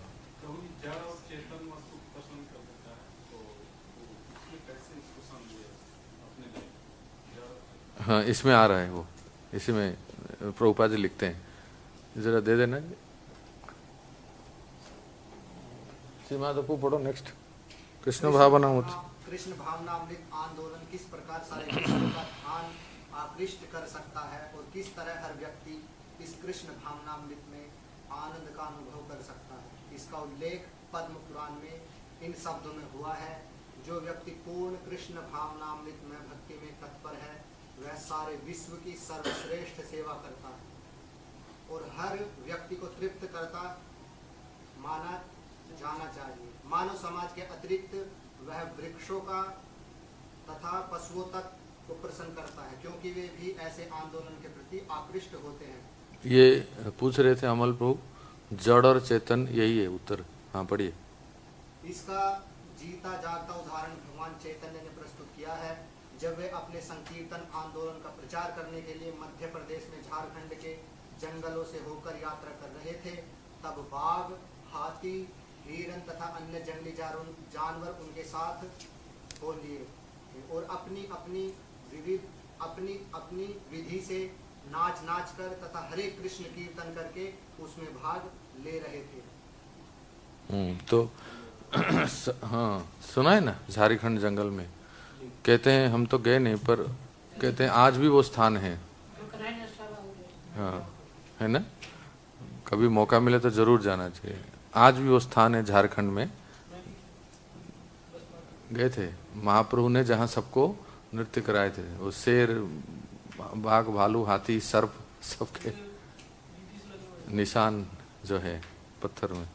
तो क्योंकि कृष्ण भावनामूत ऐसा है कि जड़ और चेतन को भी आकर्षित कर देते हैं।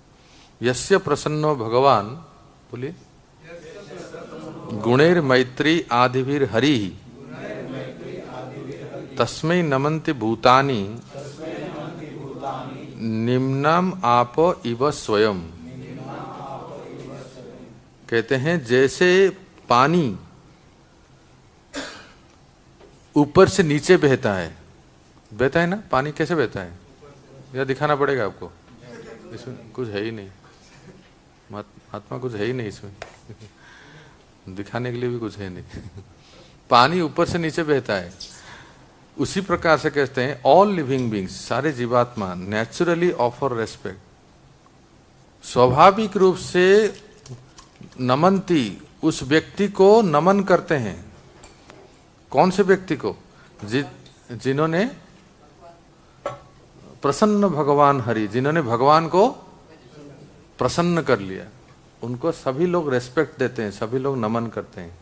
क्यों करते हैं? कहते हैं because of his qualities and friendliness, गुणैर मैत्री आदि भी, उनके गुणों के वजह से, उनके सुहृद और मित्रता के वजह से। इसलिए प्रभुपाद जी किसी भी शिष्य को पत्र लिखते थे, अंत में क्या लिखते थे? योर कोई हो नहीं सकता। प्रभुपाद जी ऐसे व्यक्ति थे, प्रत्येक जीव के सहज सुहृद थे। योर एवर वेल विशर, ये भक्त के ही जीवन में हो सकता है। इसको कहते हैं समस्त जगत अनुरक्त।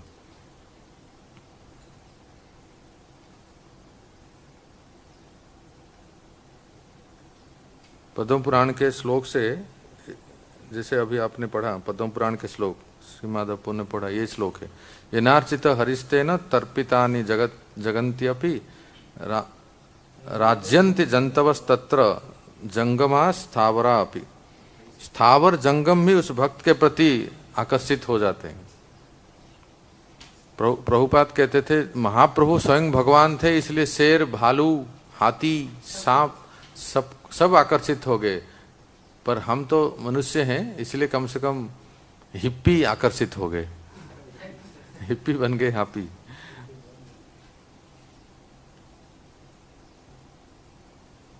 ये जो आपने अभी पढ़ा, सद्गुणादि संप्रवत। और क्या होता है कि भक्त के जीवन में समस्त सद्गुण आते हैं। बोलिए, यस्यास्ति भक्तिर् भगवत्य किंचन सर्वे गुणस्तत्र समा।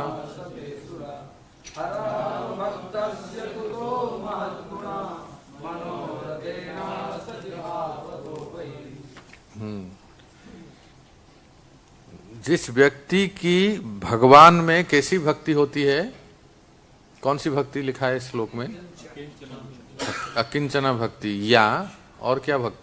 इसको शुद्ध भक्ति या उत्तमा भक्ति या निष्काम भक्ति और प्रेम भक्ति और केवला भक्ति, अहेतुकी अप्रतिहता भक्ति और अन्याभिलाषिता शून्य भक्ति। जिस व्यक्ति में भगवान के प्रति अकिंचना भक्ति होती है, उसके हृदय में देवतागण समस्त सद्गुणों के साथ सदा निवास करते हैं। हमारे इंद्रियों में देवताएं हैं, जानते हैं? ये भागवतों में लिखा है, आप पढ़ोगे भागवतों में। आंख में कौन से देवता हैं? बहुत अच्छा। हाथ में कौन से देवता हैं? इंद्र भगवान, इंद्रदेव। अनेक देवताएं हमारे इंद्रियों में। जो व्यक्ति भक्ति करता है, वो देवताएं अपने सद्गुणों के साथ प्रकट हो जाते हैं उस व्यक्ति में, और जो भक्ति नहीं करता है उसमें कोई सद्गुण नहीं होता। इसलिए कहते हैं हराव भक्तस्य कुतो महद्गुणा। किंतु जो भगवान का भक्त नहीं है, उसमें महापुरुषों के वे गुण भला कहां से आ सकते हैं? वो तो तरह तरह के संकल्प करके निरंतर तुच्छ बाहरी विषयों की ओर दौड़ता है मनोरथ में। एक आचार्य तो इतना सुंदर बोलते हैं, प्रेम प्रकाश जी ध्यान दे रहे ना, एक आचार्य इतना बोलते हैं कि जो देवताएं ना, देवताओं में भी कुछ गुण होते हैं, कुछ दोष होते हैं।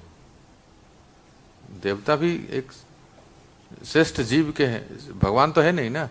देवताओं में भी कुछ गुण होते हैं, कुछ दोष होते हैं। बहुत बहुत ही महत्वपूर्ण पॉइंट है ये, ध्यान से सुनिए। देवताओं में कुछ गुण होते हैं और कुछ दोष भी होते हैं। जो व्यक्ति भक्ति करते हैं ना, देवताएं अपने सद्गुणों में उसमें प्रकट हो जाते हैं, और जब कोई भक्ति नहीं करता है तो देवताओं के दोष उसमें आ जाते हैं। ऐसा बताया गया है। और एक अर्थ सुनिए इस श्लोक के लिए, जो सर्वे गुणेश तत्र समासते सुरा, ये सुरा शब्द का अर्थ क्या है? देवता। लेकिन एक आचार्य कहते हैं केवल देवता नहीं है ना, असुर भी नहीं, सुरा को कहते हैं कि साक्षात भगवान। कहते हैं भगवान अपने पार्षदों के साथ, देखो भगवान, भगवान के परिकर, देवता, मुनिगण सब भक्त के वशीभूत होकर रहते। समासते शब्द का अर्थ जीव गोसाई पाद कहते हैं दुर्गम संगमनि में कि समासते, एक अर्थ तो देखो यहां लिखा है, समासते का अर्थ क्या लिखा है? द देवतास कॉन्स्टेंटली ड्वेल, कि देवताएं अपने सद्गुण के साथ उस भक्त में वास करते हैं। पर एक समासते का अर्थ लिखते हैं कि वशीभूत हो जाना, वशीभूत कर लेना। भगवान, भगवान के परिकर, देवता, मुनिगण सब भक्त के वशीभूत हो जाते हैं। इतना वो महान हो जाता है कि भगवान और सारी देवताएं, विवेक प्रभु, भगवान और सारे देवताएं भक्त के वशीभूत हो जाते हैं। Any example please tell? हाँ, अम्बरीश महाराज, भगवान और देवताएं भी सब वशीभूत हो जाते हैं। एक वो बड़े महान साध्वी अनुसया की कथा सुने हैं? अनुसया के भक्ति के प्रभाव से सारे देवता वश में हो गए थे ना, तीनों देवता। ये कह रहे हैं, इसको कहते हैं समासते सुरा। ध्रुव महाराज ने जब 6 महीने में तपस्या किया, क्या हुआ देवताओं के साथ?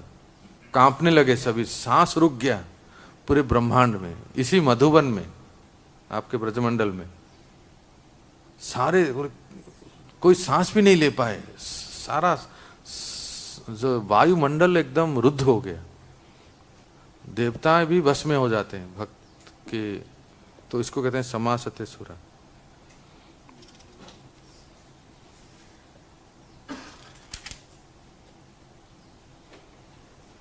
रूपा जी उदाहरण देते हैं, पेज नंबर 10 में देखिए। उदाहरण, कोई कृष्ण भावना भावित बालक, भले ही वह किसी विश्वविद्यालय से पढ़ा लिखा नहीं हो, पीएचडी नहीं हो। कितने लोग पीएचडी हैं? हम में से कोई पीएचडी नहीं है, पर देखे किसी विश्वविद्यालय से उच्च शिक्षा प्राप्त ना किए हो, अवैध विषय जीवन, द्यूत क्रीड़ा, मांसाहार तथा मद्यपान का तुरंत परित्याग कर सकता है। परंतु जो कृष्ण भावना भावित नहीं है, वे अत्यधिक शिक्षित होने पर भी क्या होते हैं? प्राय शराबी, मांस भक्षक, कामुक, जुआरी होते हैं। आप अगर थोड़ा बहुत बाहर दुनिया की खबर रखते हैं तो आपको बता दें, इतना स्ट्रेस, डिप्रेशन और ब्रेकिंग ऑफ रिलेशन का समय चल रहा है कि कोटा जैसे शहर में, जहां विद्यार्थियों का हब कहते हैं, सब जाते हैं उसके लिए, आईआईटी के लिए, मेडिकल्स के लिए, सब वहीं जाते हैं। इतने सुसाइड होते हैं, बताओ पढ़े लिखे लोग किस तरह से। अगर उस समय वो किसी भक्त के संपर्क में आ गए होते, और ऐसा कई लोगों के साथ हुआ भी है, भक्त के संपर्क में आके जीवन बच गए, नहीं तो सुसाइड करने वाले थे, है ना। तो यही कह रहे हैं, ये कतिपय व्यवहारिक प्रमाण हैं जो ये बताते हैं कृष्ण भावना भावित व्यक्ति किस तरह उत्तम गुणों से परिपूर्ण हो जाता है, जबकि कृष्ण भावना मुझसे विहीन व्यक्ति ऐसा नहीं हो सकता। हमारा अनुभव है कि कृष्ण भावना भावित नवयुवक सिनेमा नहीं देखते हैं, नाइट क्लब में नहीं जाते हैं, नंगे नृत्य दृश्य प्रदर्शन नहीं जाते हैं, रेस्टोरेंट में भोजन नहीं करते हैं, गोविंदा में कर सकते हैं शायद, मदिरालय आदि से अनासक्त रहते हैं, वो पूर्णतया मुक्त हो जाते हैं। वो धूम्रपान करने, शराब पीने, नाटक तथा नृत्य आदि देखने में अपने अमूल्य समय को व्यर्थ नहीं जाने देते। जो कृष्ण भावना भावित नहीं है वो प्राय आधे घंटे के लिए भी एक जगह पे शांति से नहीं बैठ सकता। हरि बोल। किसको परीक्षा करके देखिए, इतना आसान नहीं है। समझ में आ रही है ना। कहिए कि अरे बोलो आप तो ज्यादा कुछ नहीं करना है, बस आइए अपने मंदिर हॉल में, ये लीजिए माला लीजिए, आधे घंटे बैठ के यहाँ जप कीजिए, करेगा कोई? बेहोश हो जाएगा वो। आधा घंटा उसको पेशेंस नहीं रहेगा। 5 मिनट के बाद जी उबेगा, अब वो मोबाइल ढूंढने लगेगा। उसको सबसे पहले तो उसका मोबाइल ले लीजिए और कहिए कि बैठिए, हम आपको माला दे रहे हैं, आधा घंटा यहाँ बैठ के जप कीजिए। मैं तो उस बोलता हूँ 2 घंटे के लिए मोबाइल स्विच ऑफ करो और जब करो, नहीं वो आपका जब हो जाएगा, नहीं तो होएगा ही। अच्छी बात है। तो यही बात प्रभुपाद जी कह रहे हैं, देखो जो भक्त नहीं है वो आधे घंटे के लिए भी शांतिपूर्वक नहीं बैठ सकता। इसलिए ऊपर से वे तथाकथित ध्यान के लिए भले ही आसन जमा ले, योगाभ्यास पूर्ण विषय। अब देखिए कृष्ण भावनामृत में सुख, नेक्स्ट पेज देखिए। 3 प्रकार के सुखों का वर्णन, ये परीक्षा में आएगा, अंडरलाइन करें। कौन कौन से सुख हैं 3 प्रकार के? पहला है भौतिक भोग से प्राप्त होने वाला सुख, जिसको कहते हैं वैषयिक। पर ब्रह्म से तदाकार होने का सुख ब्राह्म। कृष्ण भावनामृत से प्राप्त होने वाला सुख ऐश्वर्य। तो ये 3 प्रकार के सुख हैं। देखा गया है, आगे देखिए, बड़े बड़े मायावादी सन्यासी जो अतीब उच्च शिक्षा प्राप्त किए होते हैं और लगभग सिद्ध आत्माएं होती हैं, कभी कभी राजनीतिक कार्यों और सामाजिक कल्याण कार्यों की ओर मुड़ जाते हैं। बड़े बड़े संत महात्मा, महामंडलेश्वर, हॉस्पिटल खोलना, राजनीति में आना, समाज सेवा करना, उसमें वो आकृष्ट हो जाते हैं। ऐसा क्यों होता है? क्योंकि उधर कुछ है नहीं ना। सोहम कितना करेंगे? ओ सोहम शिवोहम, ये कर्म, उसमें तो कुछ आनंद नहीं मिलता है। इसलिए चलो कुछ भंडारा चालू करते हैं या स्कूल खोल दें, दवाई पानी सब देते हैं। तो वो कह रहे हैं कि इसका कारण यह है, देखो प्रभुपाद कहते हैं इसका कारण यह है कि उन्हें वास्तव में निर्विशेष ज्ञान में कोई चरम दिव्य सुख नहीं मिलता, अतः वे भौतिक मंच पर उतरकर ऐसे सांसारिक कार्य करने लगते हैं। ऐसे अनेक उदाहरण हैं, विशेषतः भारत में, जहां ये मायावादी सन्यासी पुनः भौतिक मंच पर उतर आते हैं, किंतु जो व्यक्ति पूर्ण रूपेण कृष्ण भावना भावित है वो किसी प्रकार के भौतिक मंच पर नहीं लौटेगा। एक वरिष्ठ भक्त हैं, आज भी हैं, जब माननीय प्रधानमंत्री श्री अटल बिहारी वाजपेयी जी भारत के थे, तो इन्होंने अपने गुरु महाराज श्री गोपाल कृष्ण गोसाई महाराज से पूछा, इनकी इतनी संबंध था प्रधानमंत्री से और अपने क्षेत्र में, अगर सही में अगर ये विधायक या सांसद में खड़े होते तो शायद जीत भी जाते, लेकिन महाराज ने मना कर दिया, नहीं, भक्तों के लिए ये शोभा नहीं देता है। हम उनके मित्र बन सकते हैं, उनके सलाहकार बन सकते हैं, पर खुद राजनीति में जाना वो ठीक नहीं है। क्योंकि सैकड़ों सियार और भेड़िए सब हैं और एक कोई भला जाएगा तो क्या कर सकता है? वो नोच लेंगे सब ना, दबा देंगे। तो महाराज ने मना कर दिया। पर प्रभुपाद जी को किसी ने पूछा था, प्रभुपाद, अपने शिष्यों ने पूछा, प्रभुपाद अगर आपको चांस, सुनिए हरि बोल, प्रभुपाद को पूछे कि आपको अगर चांस दिया जाए, क्या आप राष्ट्रपति बने सकते हैं, प्रधानमंत्री बने? प्रभुपाद ने क्या उत्तर दिया? वो जानबूझ के बड़े चतुराई से उत्तर दी, I will not become president but I will become the counsellor of the president. और वैसा ही वास्तव में राजनीति, मोनार्की किसको कहते हैं? सुनिए, मोनार्की कहते किसको हैं कि when the Kshatriya is ruled by the direction of ब्राह्मण। प्रभुपाद वो चाहते थे monarchy, just like Chanakya. Chanakya was not the president, but is the counselor of the king, Chandragupta. Prabhupada ऐसे कहते थे, हम प्रधानमंत्री या राजा नहीं बनेंगे, पर राजा के गुरु बनेंगे। ये वास्तविक स्थिति है। आगे ग्रंथ देखिए नोडी में, सिद्धियों में क्या सुख है इसका बहुत विस्तार से वर्णन कर रहे हैं।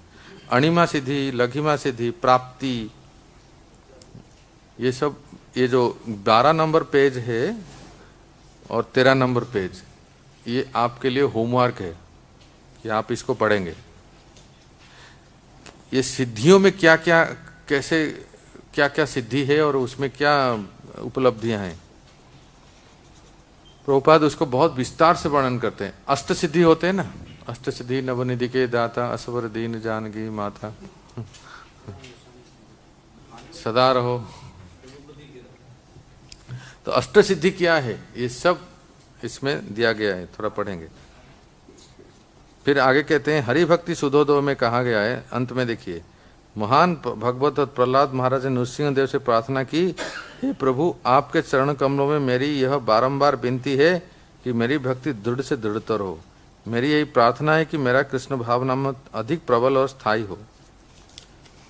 वास्तव में शुद्ध भक्त, 14 नंबर पेज, वास्तव में शुद्ध भक्त इन सिद्धियों में से किसी की अभिलाषा नहीं करता। कौन सी सिद्धियां? जो अभी अष्ट सिद्धि जो बताया गया है। क्योंकि कृष्ण भावना भावित भक्ति से प्राप्त सुख इतना दिव्य और असीम होता है कि अन्य कोई सुख इसकी समता ही नहीं कर सकता। क्यों? क्योंकि कृष्ण भावना भावित भक्त जो है वो अत्यंत आनंदित और सुखी रहता है, इसलिए उसको सिद्धियों की चाह नहीं है। सिद्धियों की बात तो छोड़िए, देखे कहते हैं कहा गया है कि कृष्ण भावना मुझ सुख की एक बूंद भी अन्य किसी कार्य से प्राप्त होने वाले सुख के सागर से बढ़कर है। अतएव जिस व्यक्ति ने थोड़ी सी भी शुद्ध भक्ति विकसित कर ली है, वो धर्म अर्थ काम मोक्ष से प्राप्त होने वाले अन्य समस्त प्रकार के सुखों को आसानी से ठुकरा सकता है। कौन ठुकरा सकता है? जो भक्ति में आनंद प्राप्त किए हैं। चैतन्य महाप्रभु का एक महान भक्त खोला बेचा श्रीधर, उसका उदाहरण देते हैं। एक बार चैतन्य महाप्रभु अपने इस विश्वास पात्र भक्त खोला बेचा श्रीधर के समक्ष प्रकट हुए और उससे इच्छा अनुसार कोई भी ऐश्वर्य मांगने को कहा, किंतु श्रीधर ने कहा कि उससे कोई भौतिक ऐश्वर्य नहीं चाहिए, वो अपनी वर्तमान अवस्था में सुखी था। महाप्रभु चैतन्य के चरण कमलों में अविचल श्रद्धा एवं भक्ति की कामना करता था। शुद्ध भक्तों की स्थिति यही है। नारद पंचरात्र में भी कहा गया है, जिस व्यक्ति ने थोड़ी सी भी भक्ति विकसित कर ली है, वो धर्म अर्थ काम तथा 5 प्रकार के मोक्ष, हाँ देखिए किताब देखिए, 5 प्रकार के मोक्ष से प्राप्त होने वाले किसी भी प्रकार के सुख की रंच मात्र भी परवाह नहीं करता है। मतलब इस संसार की कोई भोग विषय भुक्ति और मुक्ति भी भक्त को पसंद नहीं है, चाहिए नहीं। इस प्रकार से प्राप्त किसी भी प्रकार का सुख भक्त के हृदय में भूल से भी प्रवेश नहीं करने की हिम्मत नहीं दिखलाता। कहा गया है कि जिस तरह रानी की दासियां आदर पूर्वक तथा नम्रता पूर्वक उसका अनुसरण करती हैं, ठीक इस तरह धर्म अर्थ काम तथा मोक्ष से मिलने वाले सुख भगवत भक्ति का अनुसरण करते हैं। दूसरे शब्दों में शुद्ध भक्त को किसी प्रकार के सुख का अभाव नहीं खलता। वो कृष्ण की सेवा में अतिरिक्त कुछ भी नहीं चाहता, क्योंकि यदि कदाचित उसके मन में कोई इच्छा उठती भी है तो क्या होता है?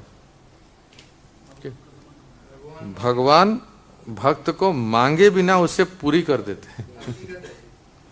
देखो,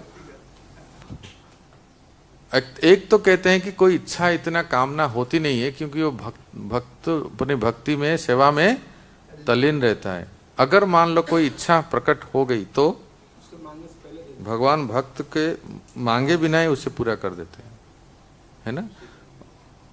और वैसे चैतन्य चरितमृत में लिखते हैं ना, अगर वो भक्ति में अनुकूल है तो भगवान पूरा कर देते हैं। अगर विषय मांगता है तो भगवान कहते हैं ये कितना मूर्ख है, अमृत छाड़ी विषय मांगी, कैसा है वो प्यार चैतन्य चरितमृत में, आमी विज्ञ यही मूर्ख विषय के ना दिव, सो चरणामृत दिया विषय भुलाई, है ना। भगवान अपनी चरणामृत अपना भक्ति दे देते हैं और उसके मन से विषय दूर हो जाता है, फिर वो खुद ही मन पश्चाताप करते हैं। भागवतम 5वें स्कंद में श्लोक में लिखा गया इसी को ही, जैसे बंगला में प्यार में लिखा है उस प्रकार से संस्कृत में श्लोक ध्यान नहीं आ रहा है, पर उसका अर्थ ऐसा है कि कोई व्यक्ति, कोई भक्त के मन में कुछ अगर कामना होती है तो भगवान उसको कैसे करते हैं, कैसे देखते हैं? संजय प्रभु, पूरा करते हैं कि नहीं करते हैं? अगर नहीं करेंगे तो फिर लोगों के मन से आस्था उठ जाएगी ना। जैसे ध्रुव महाराज का इच्छा था वो राज्य का, बाद में दिया, बोले लो इसे नहीं तो लोग समझेंगे भगवान की भक्ति करने से देते नहीं कुछ, भक्ति दे करके फिर भुला देते हैं, बुला लेते हैं इच्छा को। हाँ, इच्छा को बदल देते हैं। वास्तव में भगवान उसकी इच्छा भी पूर्ण कर देते हैं। और क्या करते हैं? दो बात बताओ। जिससे भक्ति बढ़े ऐसी इच्छा पूर्ति करते हैं। उसकी एक तो उसके मन में कुछ कामना भी हुई, इच्छा हुई, तो उसकी इच्छा भी भक्ति से वो भगवान पूर्ण कर देते हैं। और ऐसी भक्ति देते हैं, अपना स्वभक्ति देते हैं कि वो बाद में पश्चाताप करता है, मैंने क्या मांग लिया। उससे वो प्रसन्न नहीं होता है। ध्रुव महाराज के केस में ऐसे ही हुआ ना, वो बाद में वो पश्चाताप के स्वामी कृतार्थो में वरम न याचत। ये कोई भी भक्त अनुभव कर सकता है अपने जीवन में। मान लीजिए किसको जो भी विवाह करने की इच्छा है, या किसको विदेश जाने की इच्छा है, कुछ सुख प्राप्त करने की इच्छा है, कुछ जॉब, नौकरी, चाकरी, कुछ भी इच्छा है, धन, दौलत, संपत्ति, कुछ भी, और भगवान की भक्ति कर रहा है, उसके मन में है, और भगवान के सामने विनती किया, मतलब परिक्रमा किया है, भाई हमारी इच्छा पूर्ण कर दे। तो क्या होता है, जब उसको वो चीज मिल जाता है ना, मिल तो जाता है, लेकिन बाद में हाँ, अरे मैंने क्या मांग लिया, और इसको प्राप्त करके तो और मन दुखी हो जाता है, मैंने ऐसा क्यों मांगा। इसलिए कभी मैंने कहा था ना कि वृंदावन धाम में आप लोग सावधान से रहें, कि यहाँ एक कल्पतरु के समान है, कल्प वृक्ष है, कल्पतरु है, कि कुछ भी अगर इच्छा होती है तो वो तुरंत फलीभूत हो जाता है। इसलिए भगवान करे कि भौतिक इच्छाएं कम हो, और भगवान को सेवा, आध्यात्मिक इच्छाएं हो, ताकि हमारी मनोवांछा पूर्ण करे और हम सब राधा दास्यम बन जाए। तो ये है वैधि साधना भक्ति से दूसरा वैशिष्ट्य, दूसरा लक्षण। वो क्या है? शुभदा। भगवान की भक्ति करने से अभी इस स्थिति में हम भले उत्तमा भक्ति नहीं कर रहे हैं, हम ऐसी स्थिति में शुद्धा भक्ति, उत्तमा भक्ति नहीं कर पा रहे हैं, बस जितनी भी भक्ति करते हैं उतना शुभ होता है। और जिससे जैसे हम शुद्धा भक्ति करेंगे तो और ऑस्पिशियसनेस और शुभ होगा ही। प्रभु जी का बहुत प्रश्न रहता है, डाउट, कहाँ प्रभु जी कुछ हो ही नहीं रहा है। आपको बोल रहा हूँ, देखो हाँ बोल रहे हैं वो कुछ हो ही नहीं रहा है, कुछ हो ही नहीं रहा है, बस राम राम करते ही जा रहे हैं। घाव ठीक नहीं हो रहा है। हरे कृष्ण। श्रील प्रभुपाद की, श्री रूप गोस्वामी पाद की। एक सूचना है, प्रभु स्टॉप। सूचना ये है कि